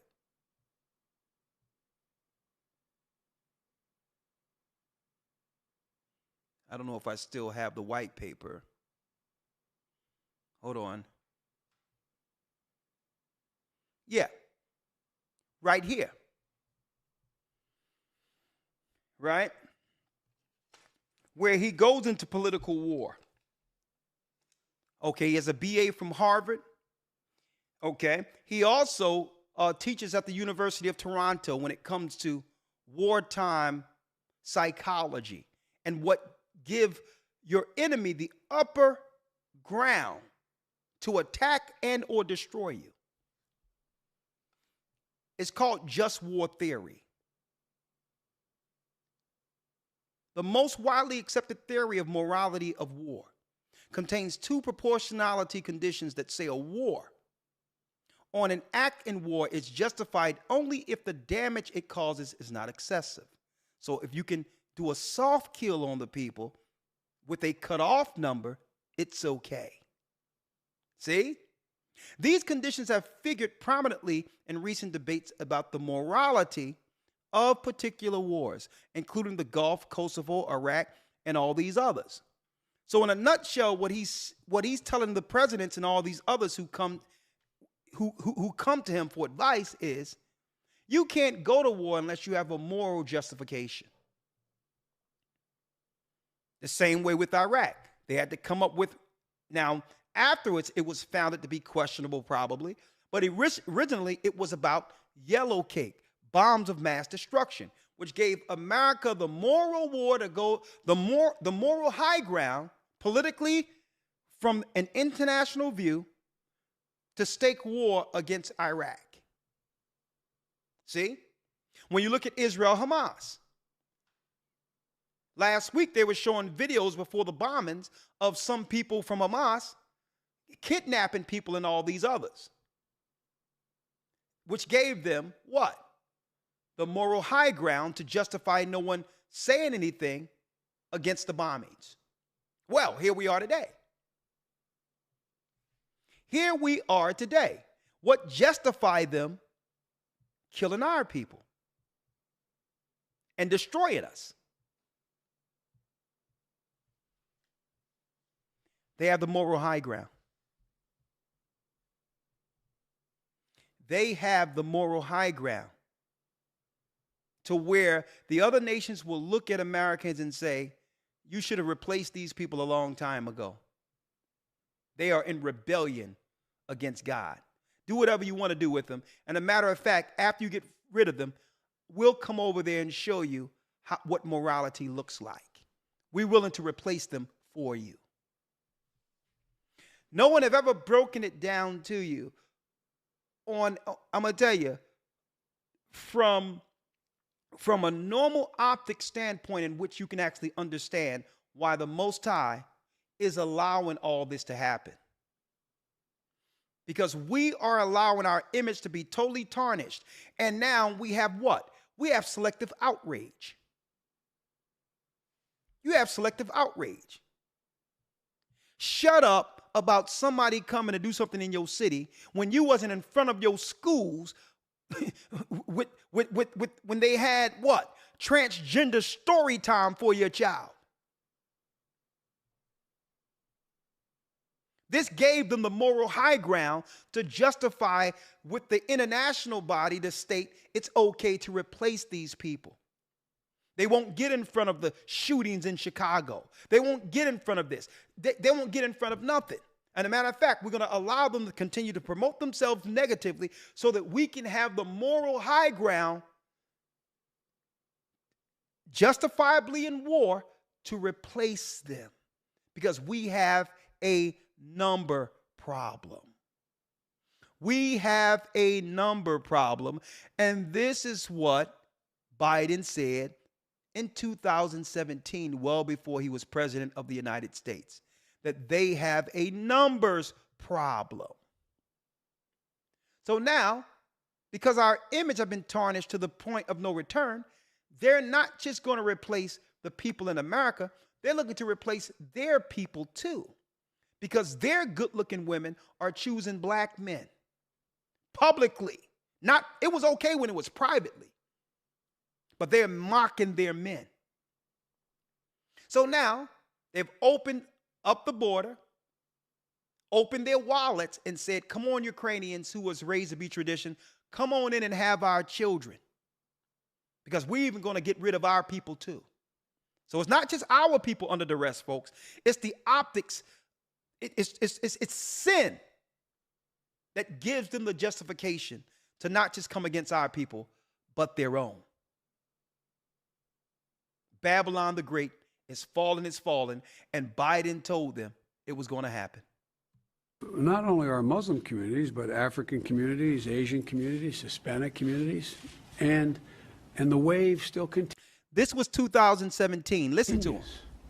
It's not going to stop, nor should we want it to stop. As a matter of fact, it's one of the things I think we can be most proud of. So there's a second. So he told them immigration ain't going to stop. There's something we can be proud of. This was 2017, folks. And I think so many people got caught up in the smoke of Black Lives Matter and I hate Trump and all this other stuff. The news circulations was pumping into the ignorant within the world. They just need to get in position. But this is what he wanted to do. Listen. Thing in that black box, an unrelenting stream of immigration.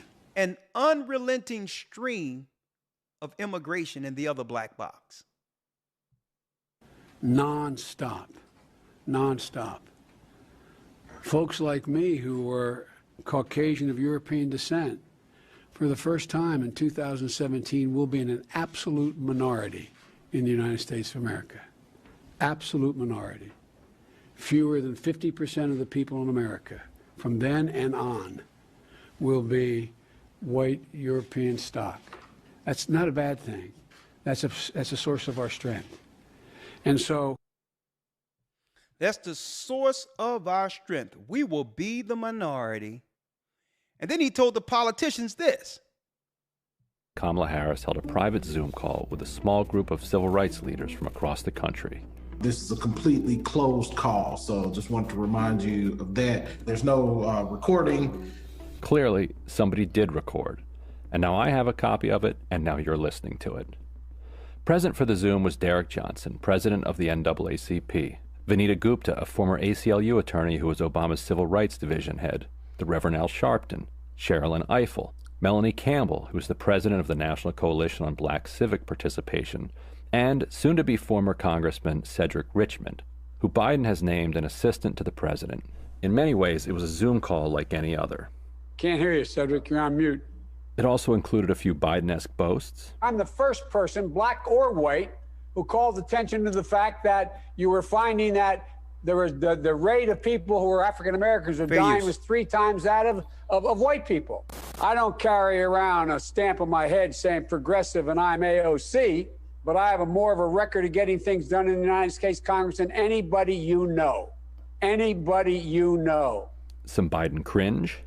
By 2040, this country is going to be minority white European. Hear me? Minority white European. And you guys are going to have to start working more with Hispanics. The first thing he said when he got in office, not a plan for our people, like him and Kamala claimed to sit down and speak with Ice Cube. He had a plan to call Build Back Better. His plan was to build back better. And it's based on what his concerns were before the election. The dwindling numbers of white people having white children. And now that black people have, men in particular, have upward mobility in finances, a lot of their women were choosing black men in spite of them. They say, you know what, we scrapping this. And this is what you have when you point a negative, degradative spirit on other people, not realizing your daughters and sons will eventually pick it up. They kept us at bay as long as they could by tarnishing our image, but by doing so, tarnished the image of the whole country altogether, which the Bible states, Babylon the Great is fallen, it's fallen. None of it is right. So now that they have the moral high ground pointing to the liberal side of things, it justified them bringing in all of these white Ukrainians and others to replace the liberal negative image.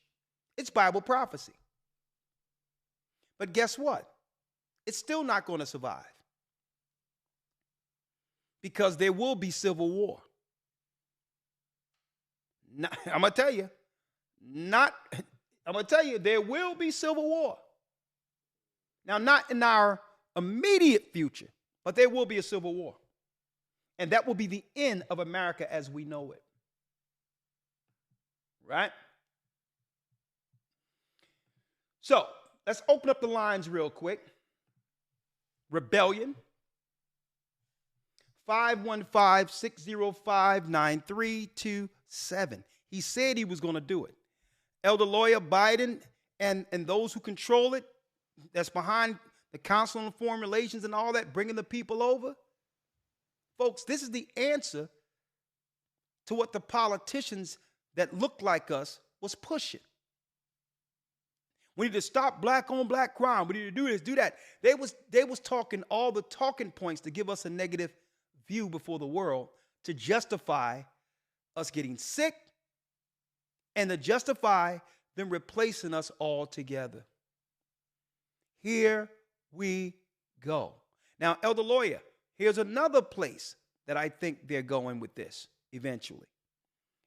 You heard it here first. Today is October 18th, 2023, according to their time. We know it's not that, but according to their time. Elder Lawyer, this is going to be the justification for every boogeyman imaginable to put the whole United States under lock. What do I mean by that? There's nothing for stories to come down the pipeline now that when the borders were open, some disease of different variants crept through. See? The borders open and some disease came over the border. Now they have justification. Now they got everyone focusing on immigrants. So is no one going to deny that as a possibility? So now that we got a new disease that came through the immigrants we let through, here's the rules. This is what we have to put in place now. Don't be surprised if that move happens. Or don't be surprised if there's a terrorist group that they've been talking about in the news who conveniently snuck through the borders and now threaten American citizens now. And now laws have to be passed in Congress and Senate because of that. But all of this leads to what? New laws being put on the books that will oppress and destroy its citizenry. Babylon the Great is fallen, is fallen. And all you people out there in Chicago, New York, and others, if you're not standing up for your children in front of these schools, making sure they're not being taught sin against God, then you just sit down and say nothing about the people who they have elected to replace you. Because I'm going to tell you, right now, under their political conversations, and I read their white papers, folks, they are justified amongst the political international body to do whatever they want to do to the people in the inner cities. They have justified. Because guess what? None of you went to these major corporations and these major media conglomerates. None of you went there when this movie came out and when these things came out and said, listen, shut this down. My children may run into some of this. Shut it down. We don't want this on TV. Keep this amongst people who want to do it. Now, America is the land of the free, and people have the opportunity to be anything they want. But do that with people who agree with it. And that's what parents should have said. We're not stopping you. We've never stopped a person from doing what they want to do in their own bedroom. It's between them and the person they're dealing with in their God. But this is when you should have been standing up. You're standing up now that the replacements are at the door. Too late. There is no getting back America. I went to an ID place the other day, Elder Lawyer. I went to an ID place because, you know, when you deal with the motor vehicles and all these others.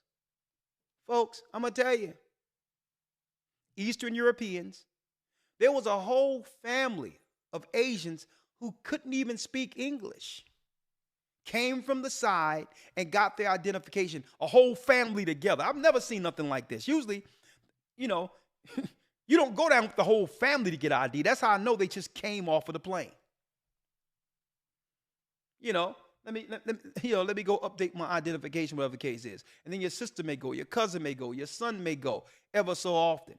They got whole families of East Indians, Asians, and others coming in with whole families getting ID right on the spot, which means it won't be too long before that's the agreement is you must replace our voting block.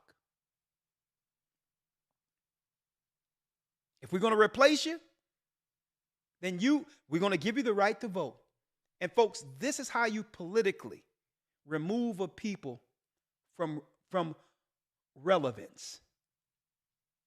The last time our people could have had a say to do something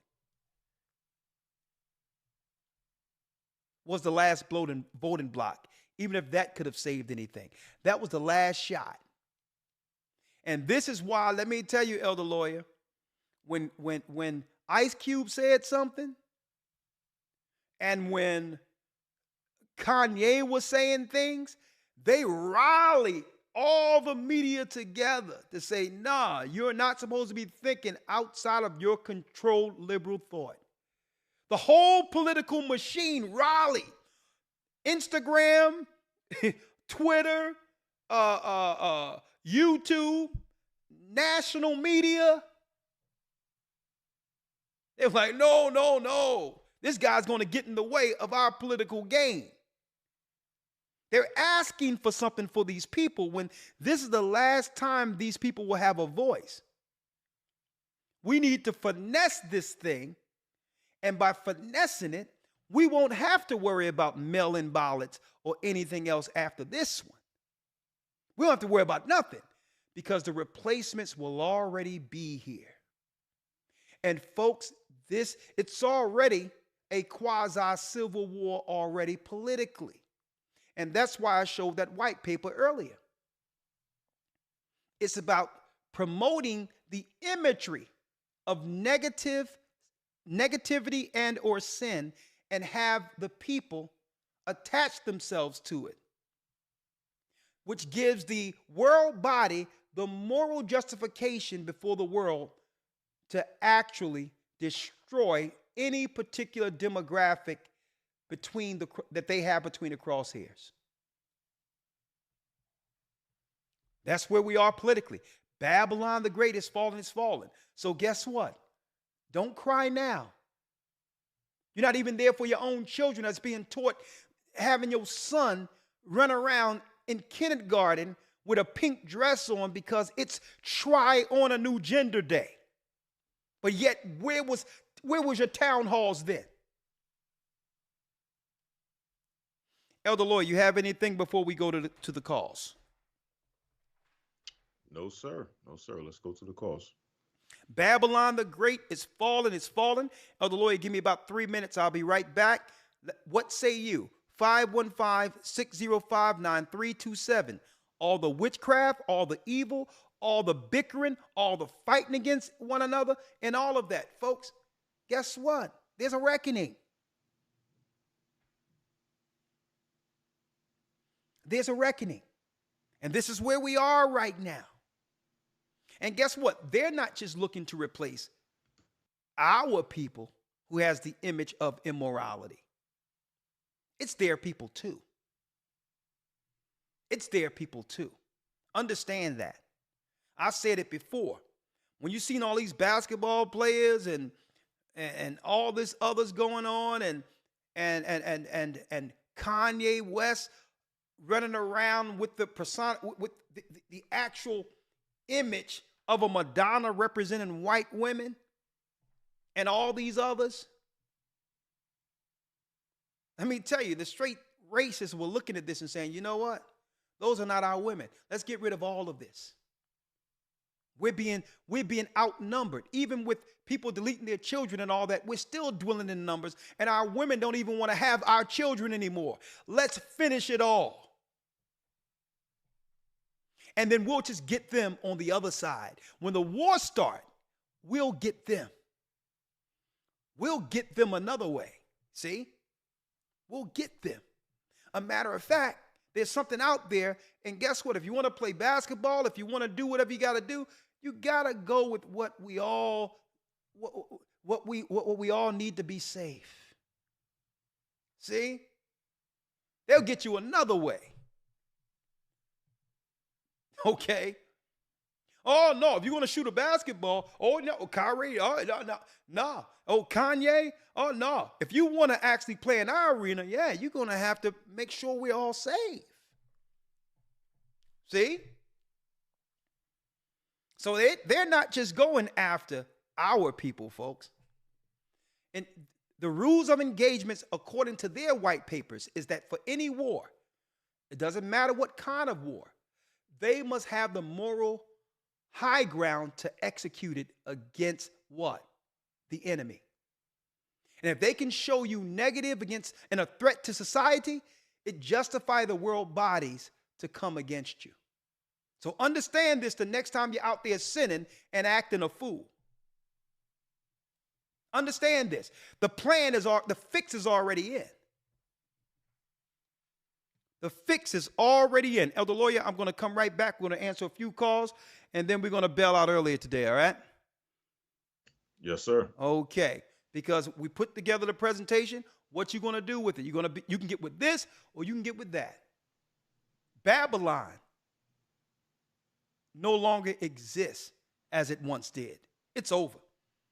And the reset happened years ago when they shut everything down and America came back something brand new, and this is what you're looking at, the fall of it. Hold tight, and I'll be right back. I'll be right back. Hebrew and Bible Academy week 4, we're going into Esau and the Arabs, Islam and Christianity. We're going into the history of Esau and Ishmael, the Arabs and the Edomites, who are the Romans, who have always colluded against us. Okay? So you got to watch out when you got the Mujahideen and all these others and Al-Qaeda and all these. What's going on? What's happening? Is both of them playing together? We're going to talk about that in the Academy this coming Sunday. Go to historytimes.org to enroll. I'll be right back. Brothers and sisters, thank you for all your support. This is how you can support us right down right here. We'll be right back with your calls. Shalom. We're living in a world that's rebellious against God. One moment. The Bible. Is it hard to understand? When it comes to reading the Bible, the first thing that comes to mind is the fact that this is the Word of God. The seals have been broken, and the truth is here. And when we go throughout the scriptures, when we go throughout extra-biblical records, we find that the language that God employed, that he used to create the heavens and the earth, was the Hebrew language. Christ said, I came for the lost sheep of the house of Israel. But yet no one, no religious leader, no religious church out here anywhere can now identify the 12 tribes of Israel. Can we? God is quite simple, but it seems as if man makes understanding him hard. What are those mysteries? The truth of your book and the truth will make you free. The Hebrew and Bible Academy, you're invited.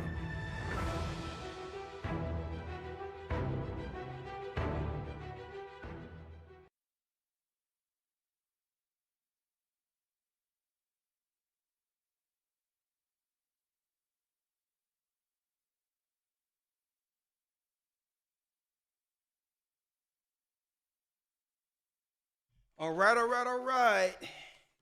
Yes. Live, and thank you, Elder Ramar. I'd like to thank you, Elder Ramar, for holding the calls down.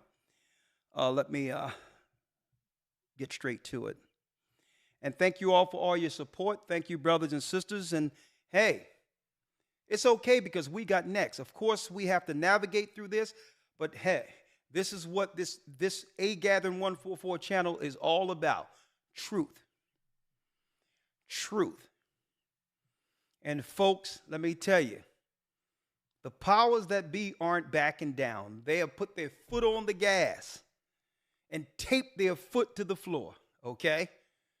They running this thing straight to hell. So we have to be like Abram and Lot in preparation for what went down, to prepare for what's next. And that's what this church is all about. It's not just about dropping the truth and giving understanding and connecting dots. It's in preparation for what's to come next. And this ministry have always been this. All praises be to the Most High. 515-605-9327. Okay? Let me open it up here. Blog Talk call in. Yes, let's go.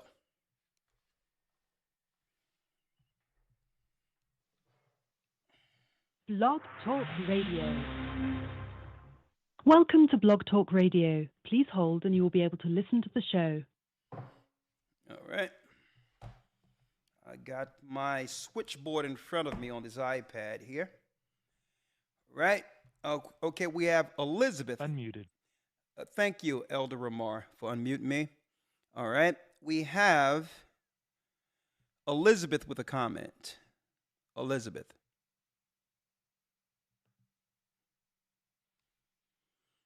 Shalom, Elizabeth. Shalom, Elder. Shalom. How are you? I just wanted to tell you, I'm fine. How are you? I'm doing well. I just called to let you know that my husband and I, my son, we participated in the mass baptism that you had on the 8th of September. Thank you. All praise be to the Most High. It was a blessing to meet you and Elder Lawyer and everyone. And I wanted to let you know that my husband passed this past Saturday. Oh, I'm sorry to hear that. You have my deepest sympathy. So, thank you.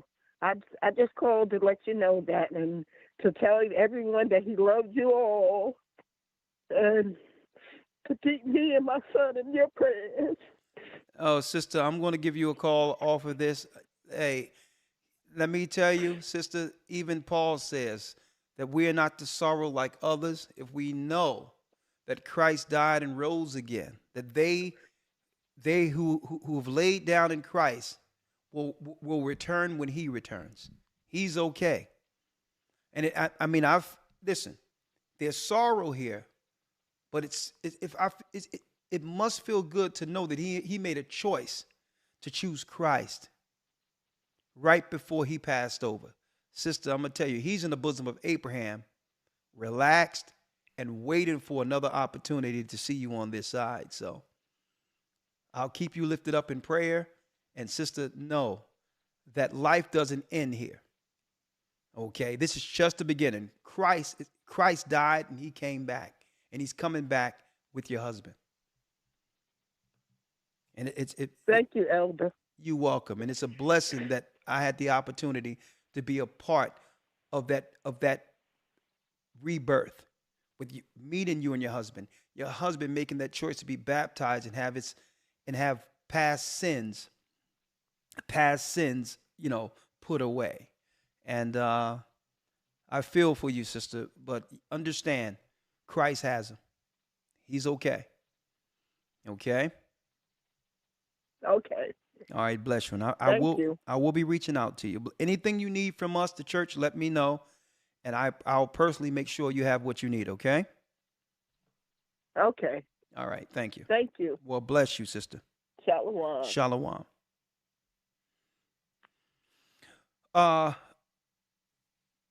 404 area code. 404. Shalom, Elder. Shalom. Shalom, sir. How you doing over there? I'm blessed by the Almighty. Yourself. Great.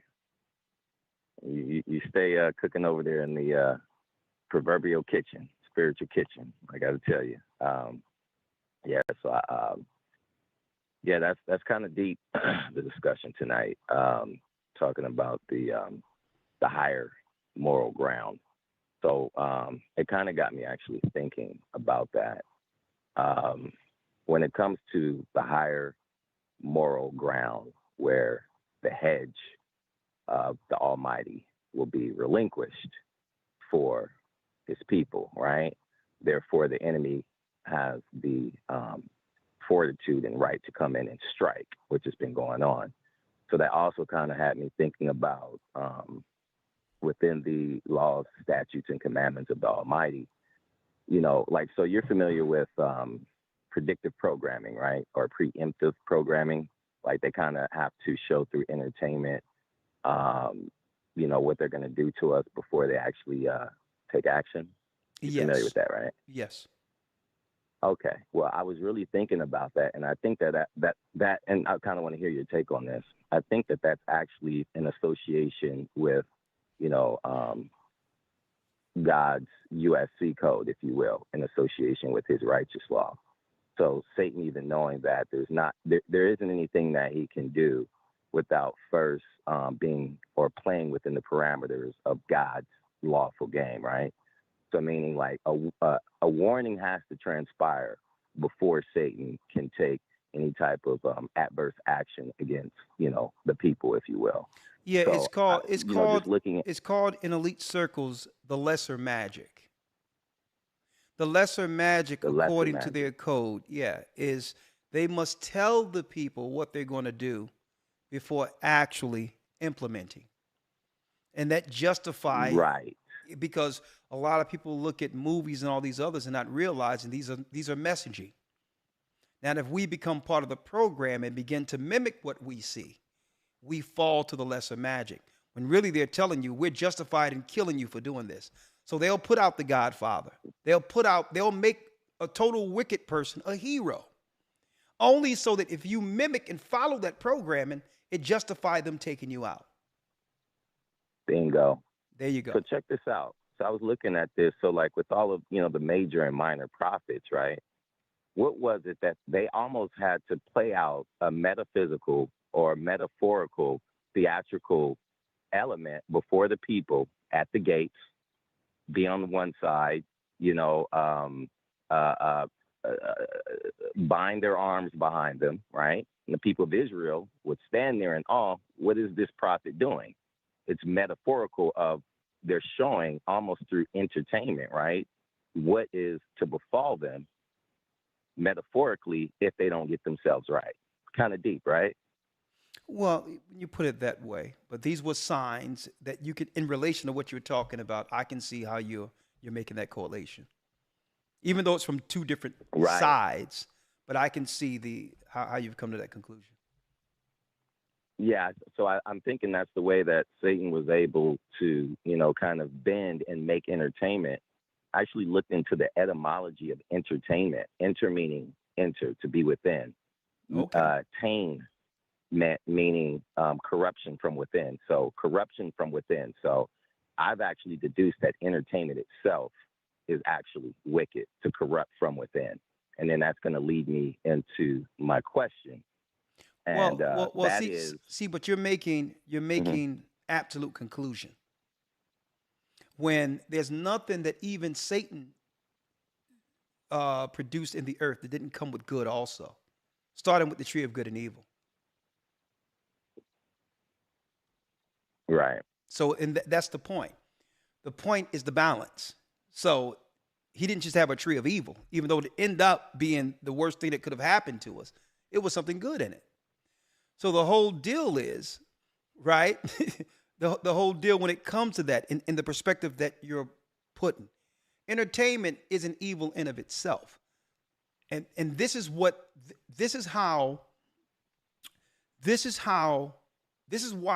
they needed to control us when it comes to the entertainment business. Because we got on the wheel and did something different with it. We used it as a what? As a cry before the world when we started singing gospel.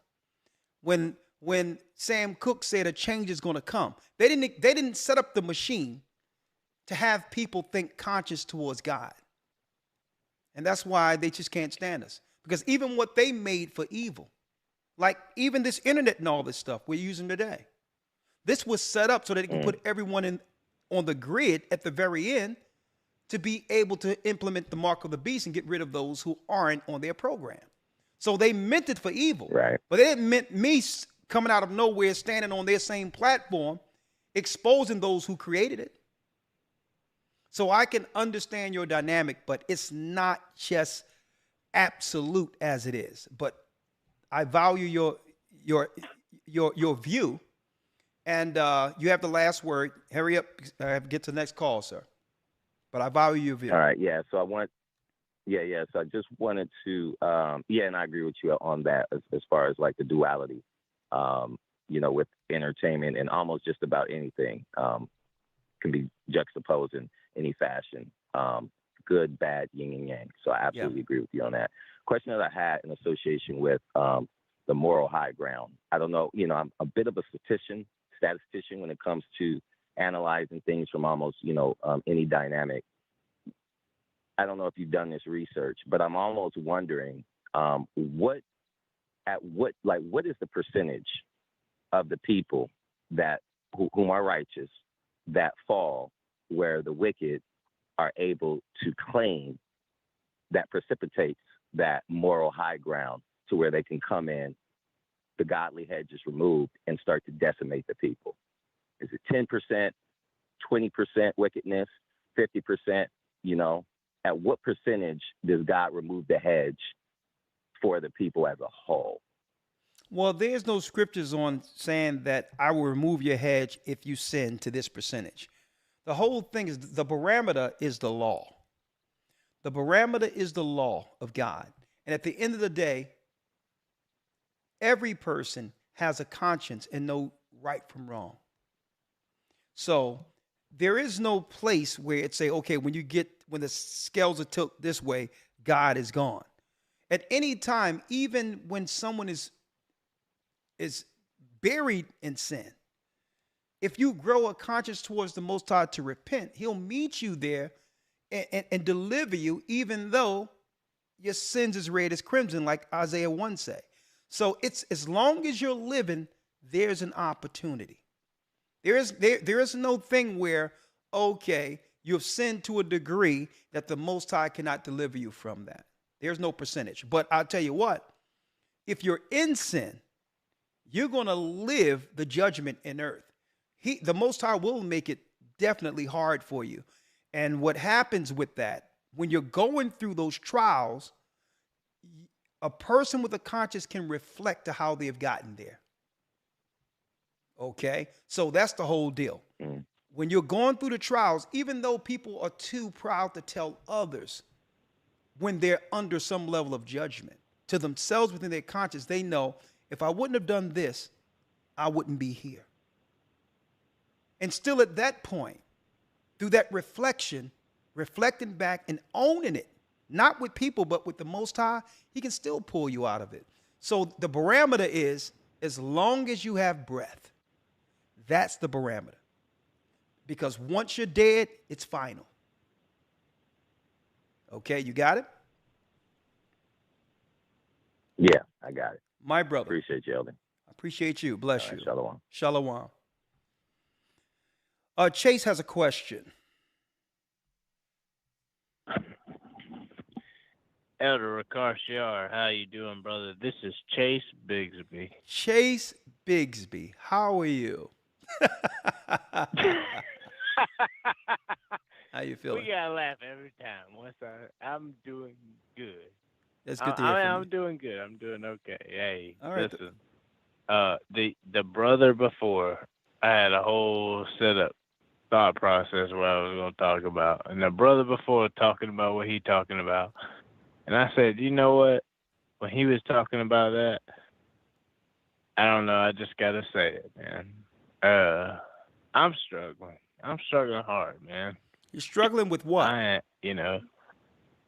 Talk to me. What you struggling with?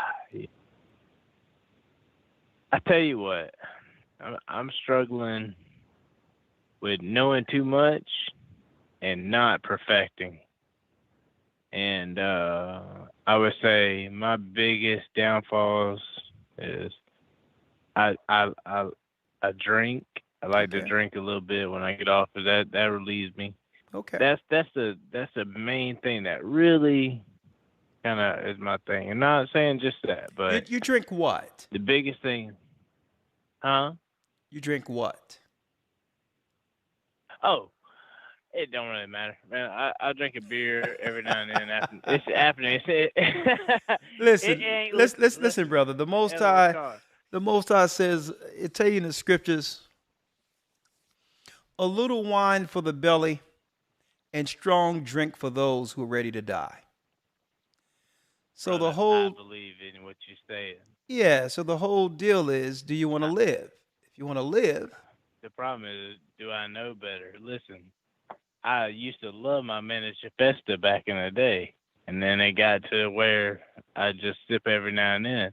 The problem is I like to drink every now and then when I get off work. It's a habit. At the end of the day, what I'm telling you is, I feel guilty about this.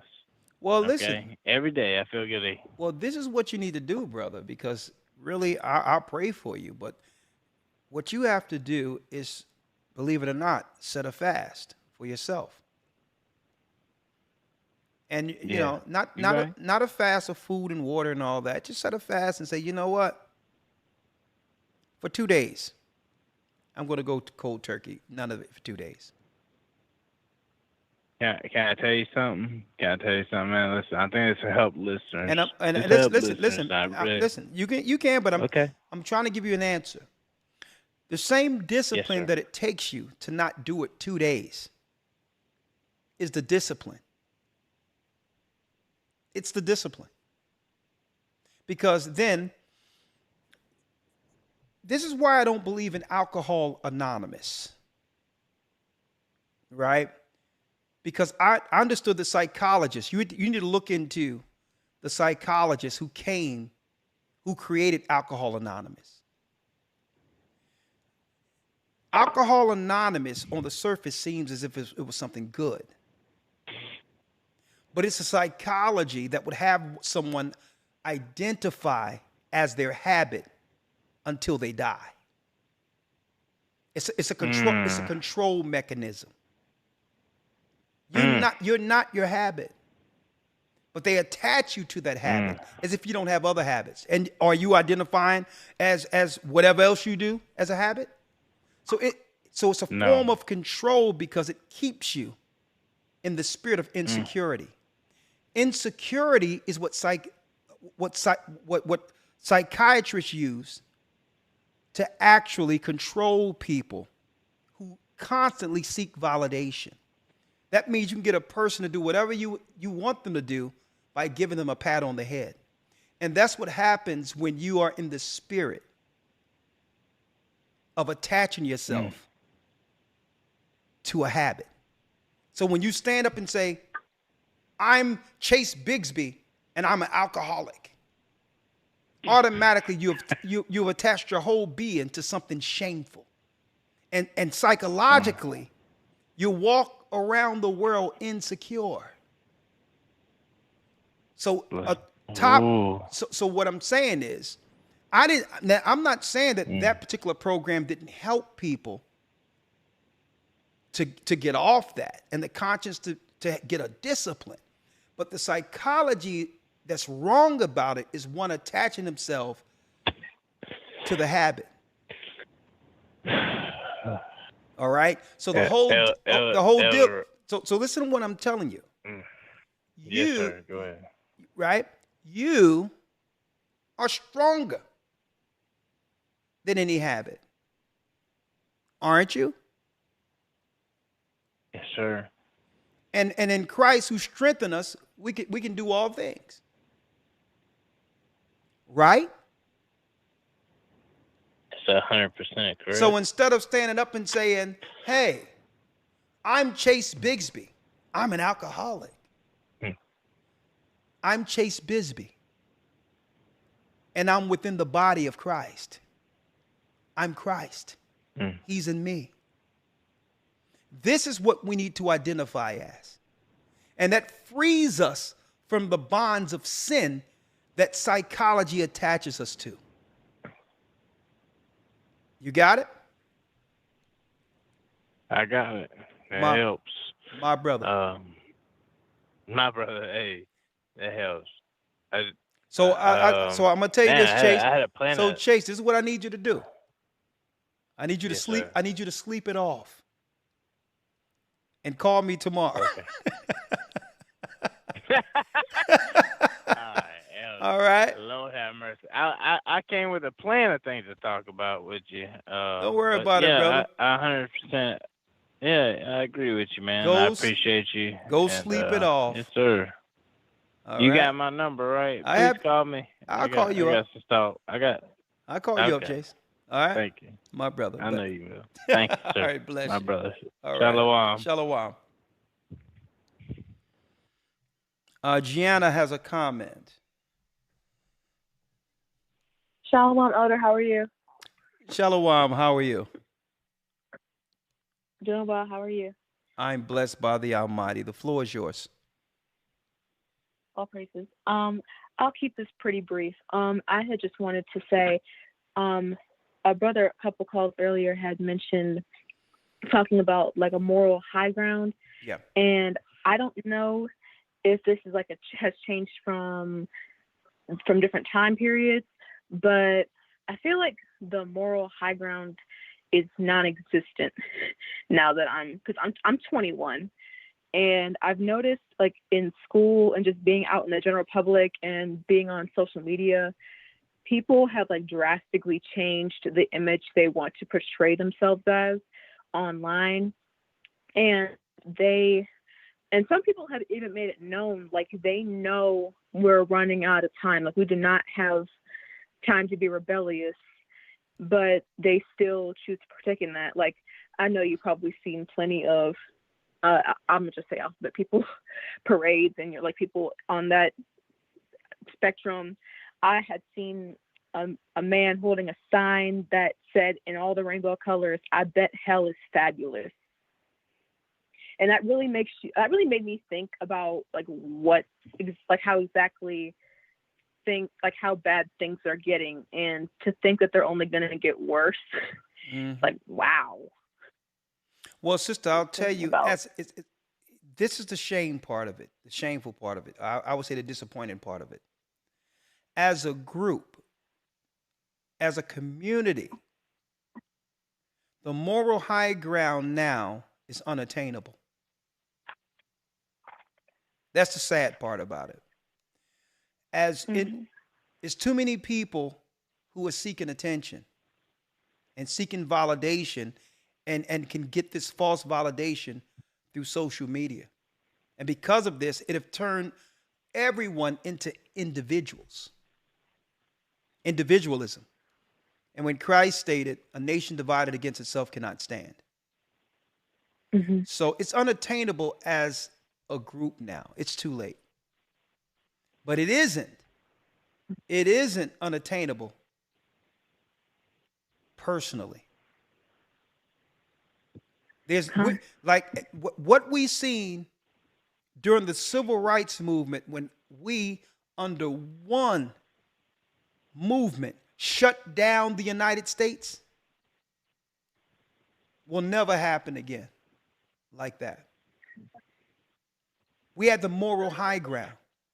And you have to understand that their greatest, I would say, psyop that they played on our people is to rally our people together under degenerates as civil rights movement, as civil rights leaders. They intentionally put the low moral as the optics for our civil rights leaders so that the whole earth could see during that George Floyd thing. That's the worst thing that could have happened. So what we had in the civil rights, where you had strong black men, women behind them, children standing together, the majority believed in God, standing for what's right, with not just the earth watching and the people, the citizens of the earth on our side, but the heavens on our side simultaneously. That will never happen again. So now it's about preserving the remnant. Mm. You guess what? You cannot save the harlot of Babylon. She don't want to be saved. Mm. You got it? Yes, sir. Great points, though. But hey, you're right. But hey, you're in the right place as a 21-year-old young lady making the right choice. When there's many choices out there for young girls to totally waste their life only to regret it when they're too old to do something about it. So what you do, sister, so you as a young lady, do what's right in your prime, and you'll be better for it. Don't make the mistakes of yesteryears. Okay? Yes, sir. Well, thank you, sister. Bless you, Gianna. All right. Shalom. Shalom. I have a few more, and then we'll conclude our broadcast. Greg has a comment. Hold up. That's Mika. Mika, then Greg. Mika, then Greg. How are you doing, Mika? I'm hanging in there, Elder Ricard. Is that a parrot? I was called. Is that a parrot? What is that behind you? That's my grandson. Oh, that's a baby. Oh, Lord have mercy. Feed that baby. Go on. Yeah. Well, I got some bad news. You remember how I always call you and asking for prayer for my daughter? Yes. I don't know if you remember. Well, the other morning they found my daughter on the 605 freeway on the shoulder. They found her body.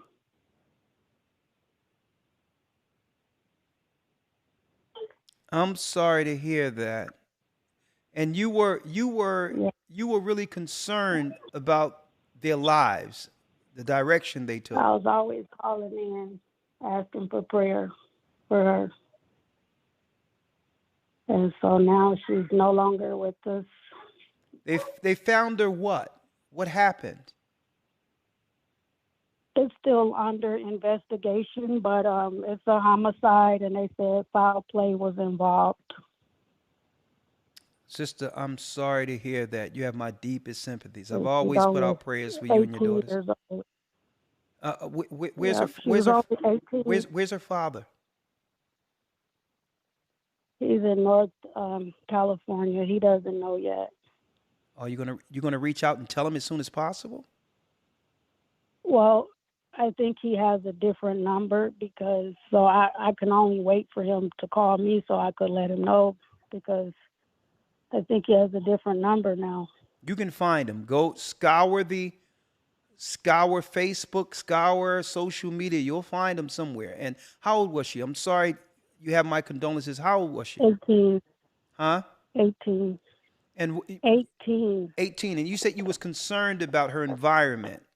What I mean, could you care to share what was going on there? You wasn't specific, but what was going on there? Well, my daughter met the wrong guy. And the guy is And in what he took using? advantage. It was a guy into the streets. Yeah, it was more like a sex trafficking thing going on. Ma'am, I'm so sorry. I'm so sorry. Yeah. I'll make sure I put my prayers out for you, Mika, and I'll be giving you a call, okay? You have my deepest Well, I sympathies. appreciate it. All right. Shame. Whew. This world. And it only gets worse because what I'm seeing, it's time for our people to come in, repent. Judgment is here, and it's time for our people to do what's right, because I'm going to tell you, even some of the people they're letting over in the city, in the country right now, it's nothing for them to snatch people up and do all types of things. I'm going to tell you, I'm going to tell you, who knows what was behind that? Because some of these people in these other third world countries coming over here from, the Middle East and all these others, it's nothing for them to snatch a person up and all that. That's normal activity for them if you aren't in their family, if you are, especially if you're black. Now imagine these people who are coming over to the United States. Not to say that this happened, but I need them. I hope they find these people. But a lot of these people are suspicious that are coming into the country. Me and my brother was on the side of the road where we were driving on this road on the highway, and I seen near the exit 2 suspicious Arab guys, right? 2 suspicious Arab guys, as if their car was broken down, trying to flag the car. I ain't see no smoke or nothing. Talking about, and hey, my brother was like, "Hey, June, you want to show up for a second and get some help?" I'm like, "Listen, I got some constitutional help. Okay, all right. We're gonna drive by, and they can get help somewhere else, because I got a class to teach. I'm not trying to get caught up into some Jacob against Ishmael event on the side of the road, because I'm going to teach class tonight. I will come out victorious." So I kept rolling. So there's a lot of suspicious activity that's going on. A lot of suspicious activity. So they're hanging out from these other countries all over the place. So who knows? I just pray that the Most High would receive her in habitations. And I'm shocked. I'm hearing this and it's knocking me back. I'm hearing an 18-year-old young lady. Greg has a comment, and after that we'll end the call with the 216 area code for tonight. Greg has a comment. Yes, sir. Can you hear me? Yes, sir. Shalom. Shalom. Yes, I have 2 quick little comments. First one is real quick. Yeah, it's definitely been a spiritual thing going on. I think with the callers that I've heard since I've been online, because I didn't get up here about 5 callers ago, but everybody is going through something. I think we've all been feeling this spiritual attack on us and everything. So I've been breaking through a lot of habits that's trying to come back and little things myself. So I've just been trying to hold on or whatnot. But my other comment was this: since I've been doing a lot of my research on, all the old gods and all the people that so-called fell in the Great Deluge and all that, one commonality that I've seen in every culture, from the Zen dynasty, everybody, they all have a prophecy that this evil was going to get vanished. And it gave me a great joy that, God has been prophesying his great work from the beginning. I know other people may look at it like, I think you were saying in one of your shows a couple weeks ago how they keep denying God. Everything they do, they deny God. And that's what they do. They'll say stuff like, well, the Hebrews, we stole this from them. But when you read our records compared to their records, it's the same. They're telling you that this great God that they refuse is gonna do something about all this wickedness and all this hard labor that we have to go through. And I just want to tell everybody, man, just hold on. You know what I mean? Yeah. And because I'm trying to hold on. You know what I mean? But I've been seeing comparison. I got the graphs, all the, when y'all be going through the timelines and everything, they got the timelines. But we as Hebrews, we keep up with our dates through our God, understanding that Abraham, growing up the way he did, understood all of that, and he brought that down to our descendants. And now we here, and we got to keep that mantle going of this truth and this belief. And it's been giving me so much fire, and it's been pulling me away from this world by just understanding that, the Most High gave us this knowledge. And I mean, that's the oracle of truth, and it's a pearl that I just cannot let go.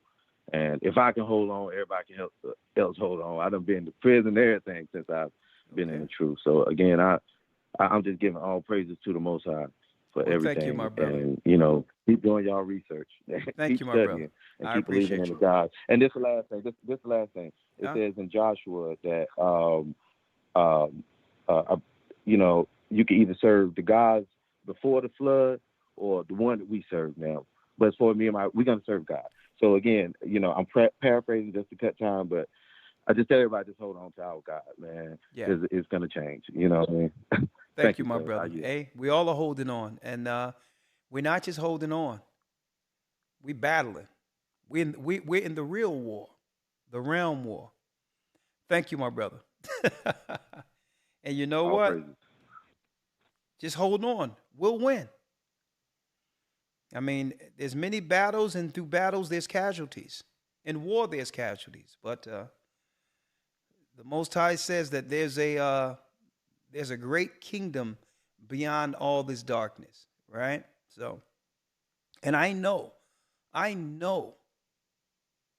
that other realm exists. Heaven is coming to earth. I know that, I'm going to tell you, a time of total rejoicing is coming if we can endure the trials of the final hour. And we're definitely nearing that final hour. That final hour in the Bible is the last 7 years before consummation. Sax player extraordinaire. Oh, when the saints go marching in. You were just talking about it. Yes, sir. It's almost that time, huh? Yes, sir. How are you? The floor is yours. I'm doing all right. Update. My wife, she's recovering from the hip surgery. She's doing pretty good there. All praises. Taking it slow. But the other day, I told my mother, she's 93. So all of a sudden, she just starts talking to me and asked me, "Oh, do you know that Hebrew Israelite group?" Because, my niece, she went with her husband and took off and went and sold everything they had and went to Egypt. And they haven't heard from her in 2 years. Well, there's no Hebrew Israelite group with us doing that. So I know that. Because I was just wondering why they were so standoffish with me. And they never told me. It's my 93-year-old mother told me about that the other day, because I was trying to help her out about them scams that they be doing with the older people. Hey. And she just came out and said that. And I'm like, hey, brother, guy, it was on. If it's the guys I think it is, right now, whoever went over there is being held by their ankles, being shook until there's nothing left. So they're going to come back with rabbit ears. If it's the guys I think that's over there that she linked into. You know what I mean? Some guy that was on the internet there that was up there with these glasses and his eyes was bucking out his head. He was our nationality, and he was up there showing pictures, and stuff, and pointing to it and start trying to talk about verses and stuff like that. And then I told my brother, I said, that's the last place you want to go. Didn't the Most High God take us out of Egypt? Why would you go back there? Well, there will be safe places in Egypt. Egypt is one of the places we'll be gathered out of, but some of these shady characters that are over there, I mean, you're talking about one guy over there talking about he looking at the moon to figure out when the Sabbath coming. So, oh Lord. So I don't know. She ran into one of these. It's so many doctrines over there.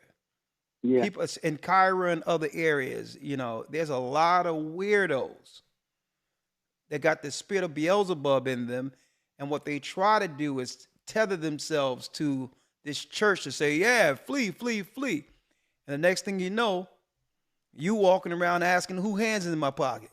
So. Yeah, but it's listen, not like her. Listen, what I'm saying is I've totally separated myself from all of that thing, and I'm like, nah. It's everyone trying to attach themselves to us.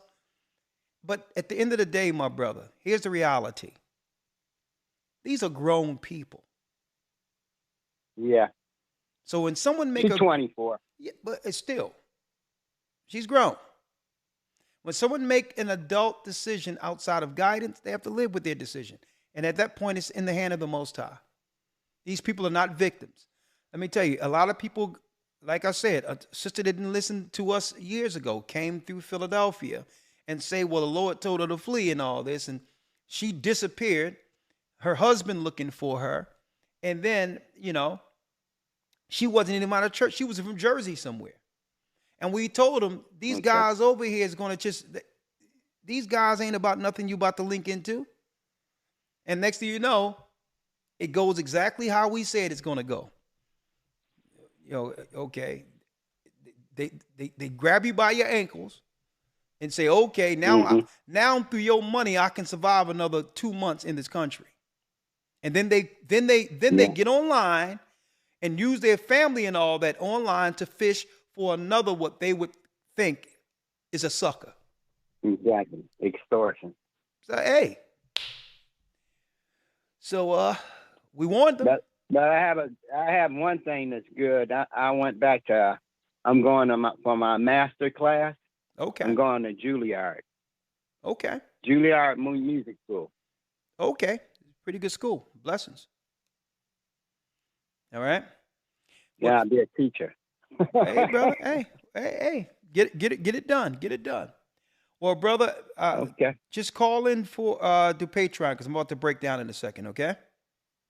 Yeah, but there's something wrong with the Patreon. I try to talk to AC and I'm paying the money, but they're not letting me connect in the Patreon. They're taking the money out my account, but every time I go there, it's not working.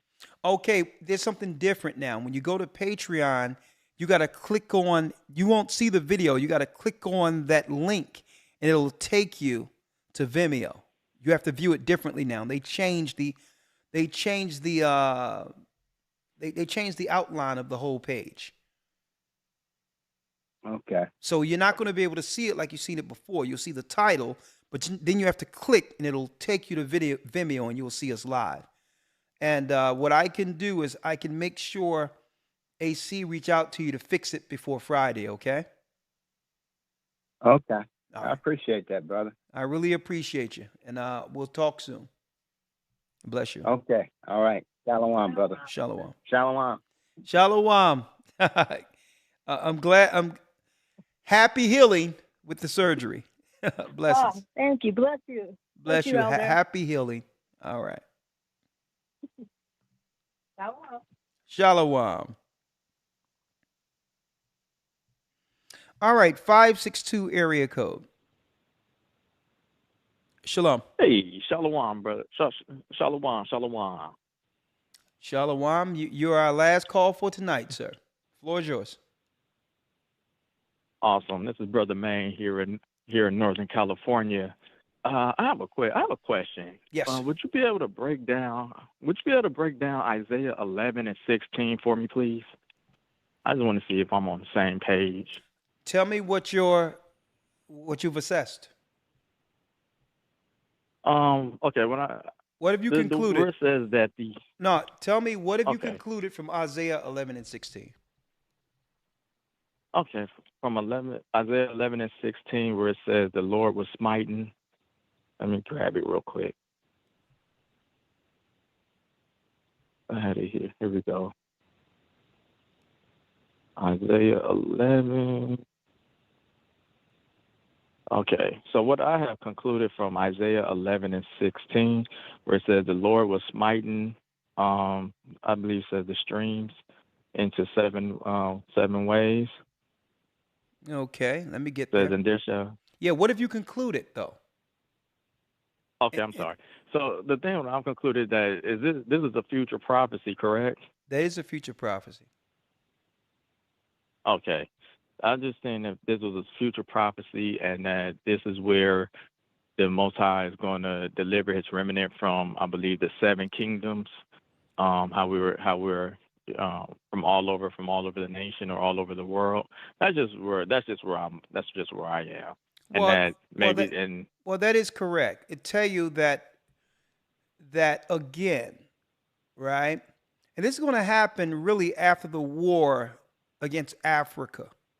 Our people are going to begin to run on dry shod, including the Nile River that will soon be dried up. So this is how a lot of us are going to get into the wilderness. And at that point, the Most High is going to put a wall around us. And at that point, all of the soldiers that were chasing us is going to stop. They're not going to be able to go past that area. It's stated, and the Lord shall utterly destroy the tongue of Egypt.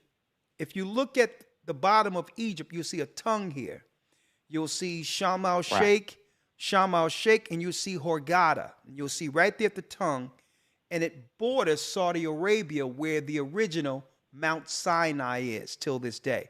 They can't do anything in that area knowing that that's a gate between heaven and earth. The same 12 pillars that was there that Joshua and others that was in the camp was able to pitch for each tribe is still there till this day. And that will be the area again that the remnant of Israel will be gathered to. Some will go through the streams and others will be moved through portals who aren't in that proximity. And this is where the remnant will meet before the final purging. At that point, 2/3 of those in that area will be destroyed. There will be a rebellion in the wilderness, and that will be the last, that'll be the 2/3 that's cut off and die. And only 1/3 will enter in with Christ into the kingdom, and these are they who will produce children and reprocreate the new kingdom of Israel. Okay?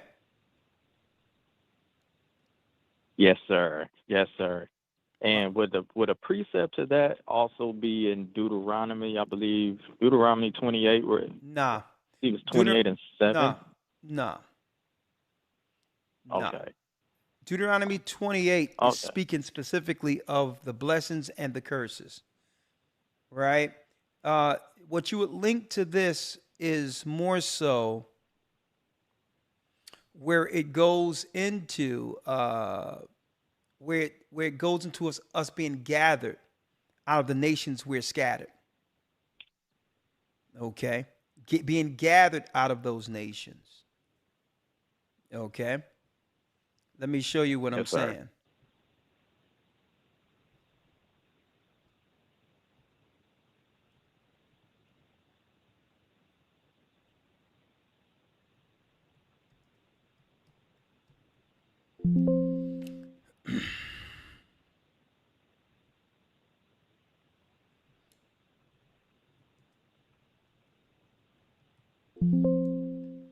Let me get it here in the Old Testament here. Ezekiel 20 and 33 on down is the prophecy for that. All right? Ezekiel 20 and 33 to 38. All right? Yes, sir. All right, my brother. Yes, have a good night. 20 and 33. Ezekiel 20, 33 through 38. All right? Okay. Okay, with that concludes our broadcast for this evening. Thank you for Elder Iraq and Elder Ramar, Elder Dell for moderating and setting up the broadcast at Blog Talk for us, Elder Ramar. Thank you for using Blog Talk Radio. Thank you, Elder Lawyer. You have a Goodbye. pleasant night and a good night's rest. Thank you. I appreciate you, my brother. Yes, sir. You do the same. All right. And with that, I'm going to say I'm Elder Ricard Shiar signing out from our weekly broadcast. Keep in mind, we're living in a nation that's in rebellion against God. Please do what's right and fall on the righteous, the right side of judgment. As long as you have breath, there's time. Do not fall with this rebellious nation. And again, if you want to support Israel, that's who we are. We're the children of Israel, and we're back. There's no reason to look any other place when it comes to supporting the lost tribes of Israel. We're right before you. With the Israelites, we're back, and soon we'll see Zion. Have a great night. May the Most High be with you. Stay prayed up, sin not, and keep in mind the Most High is calling back the lost tribes of Israel. To the Jews, the Israelites, and the Gentiles in Christ, blessings. Our kingdom is at hand.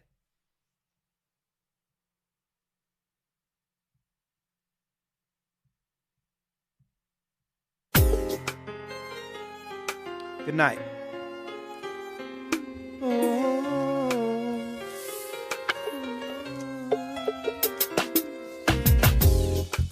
The East is where we're from. The 12 tribes of Israel. In 721 BC, the Assyrian king, he took us down, we fell. With a great escape, we went through the Euphrates. The Lord held the water still. To a land where no mankind dwelt, we went. The 12 tribes of Israel. That's who we be. Manasseh, the Cubans, Ephraim from Puerto Rico, and Valley from the Isles of Hawaii. The Lord is calling back Israel. Zebulon from Panama, Gad, the North American Indians, Simeon, the Dominicans. AHAYAH's gathering Israel. The Arabs and Africans told us. At gunpoint. Together our wives and children then sold us. In the belly of these great ships we traveled in fear. By the rivers of Babylon we found our brothers here. AHAYAH gatherers in Colombia. Reuben from Australia. Issachar, the Mexicans. AHAYAH's gathering Israel. The Negroes, Benjamin, the West Indians, Levi, the Haitians. AHAYAH's gathering Israel.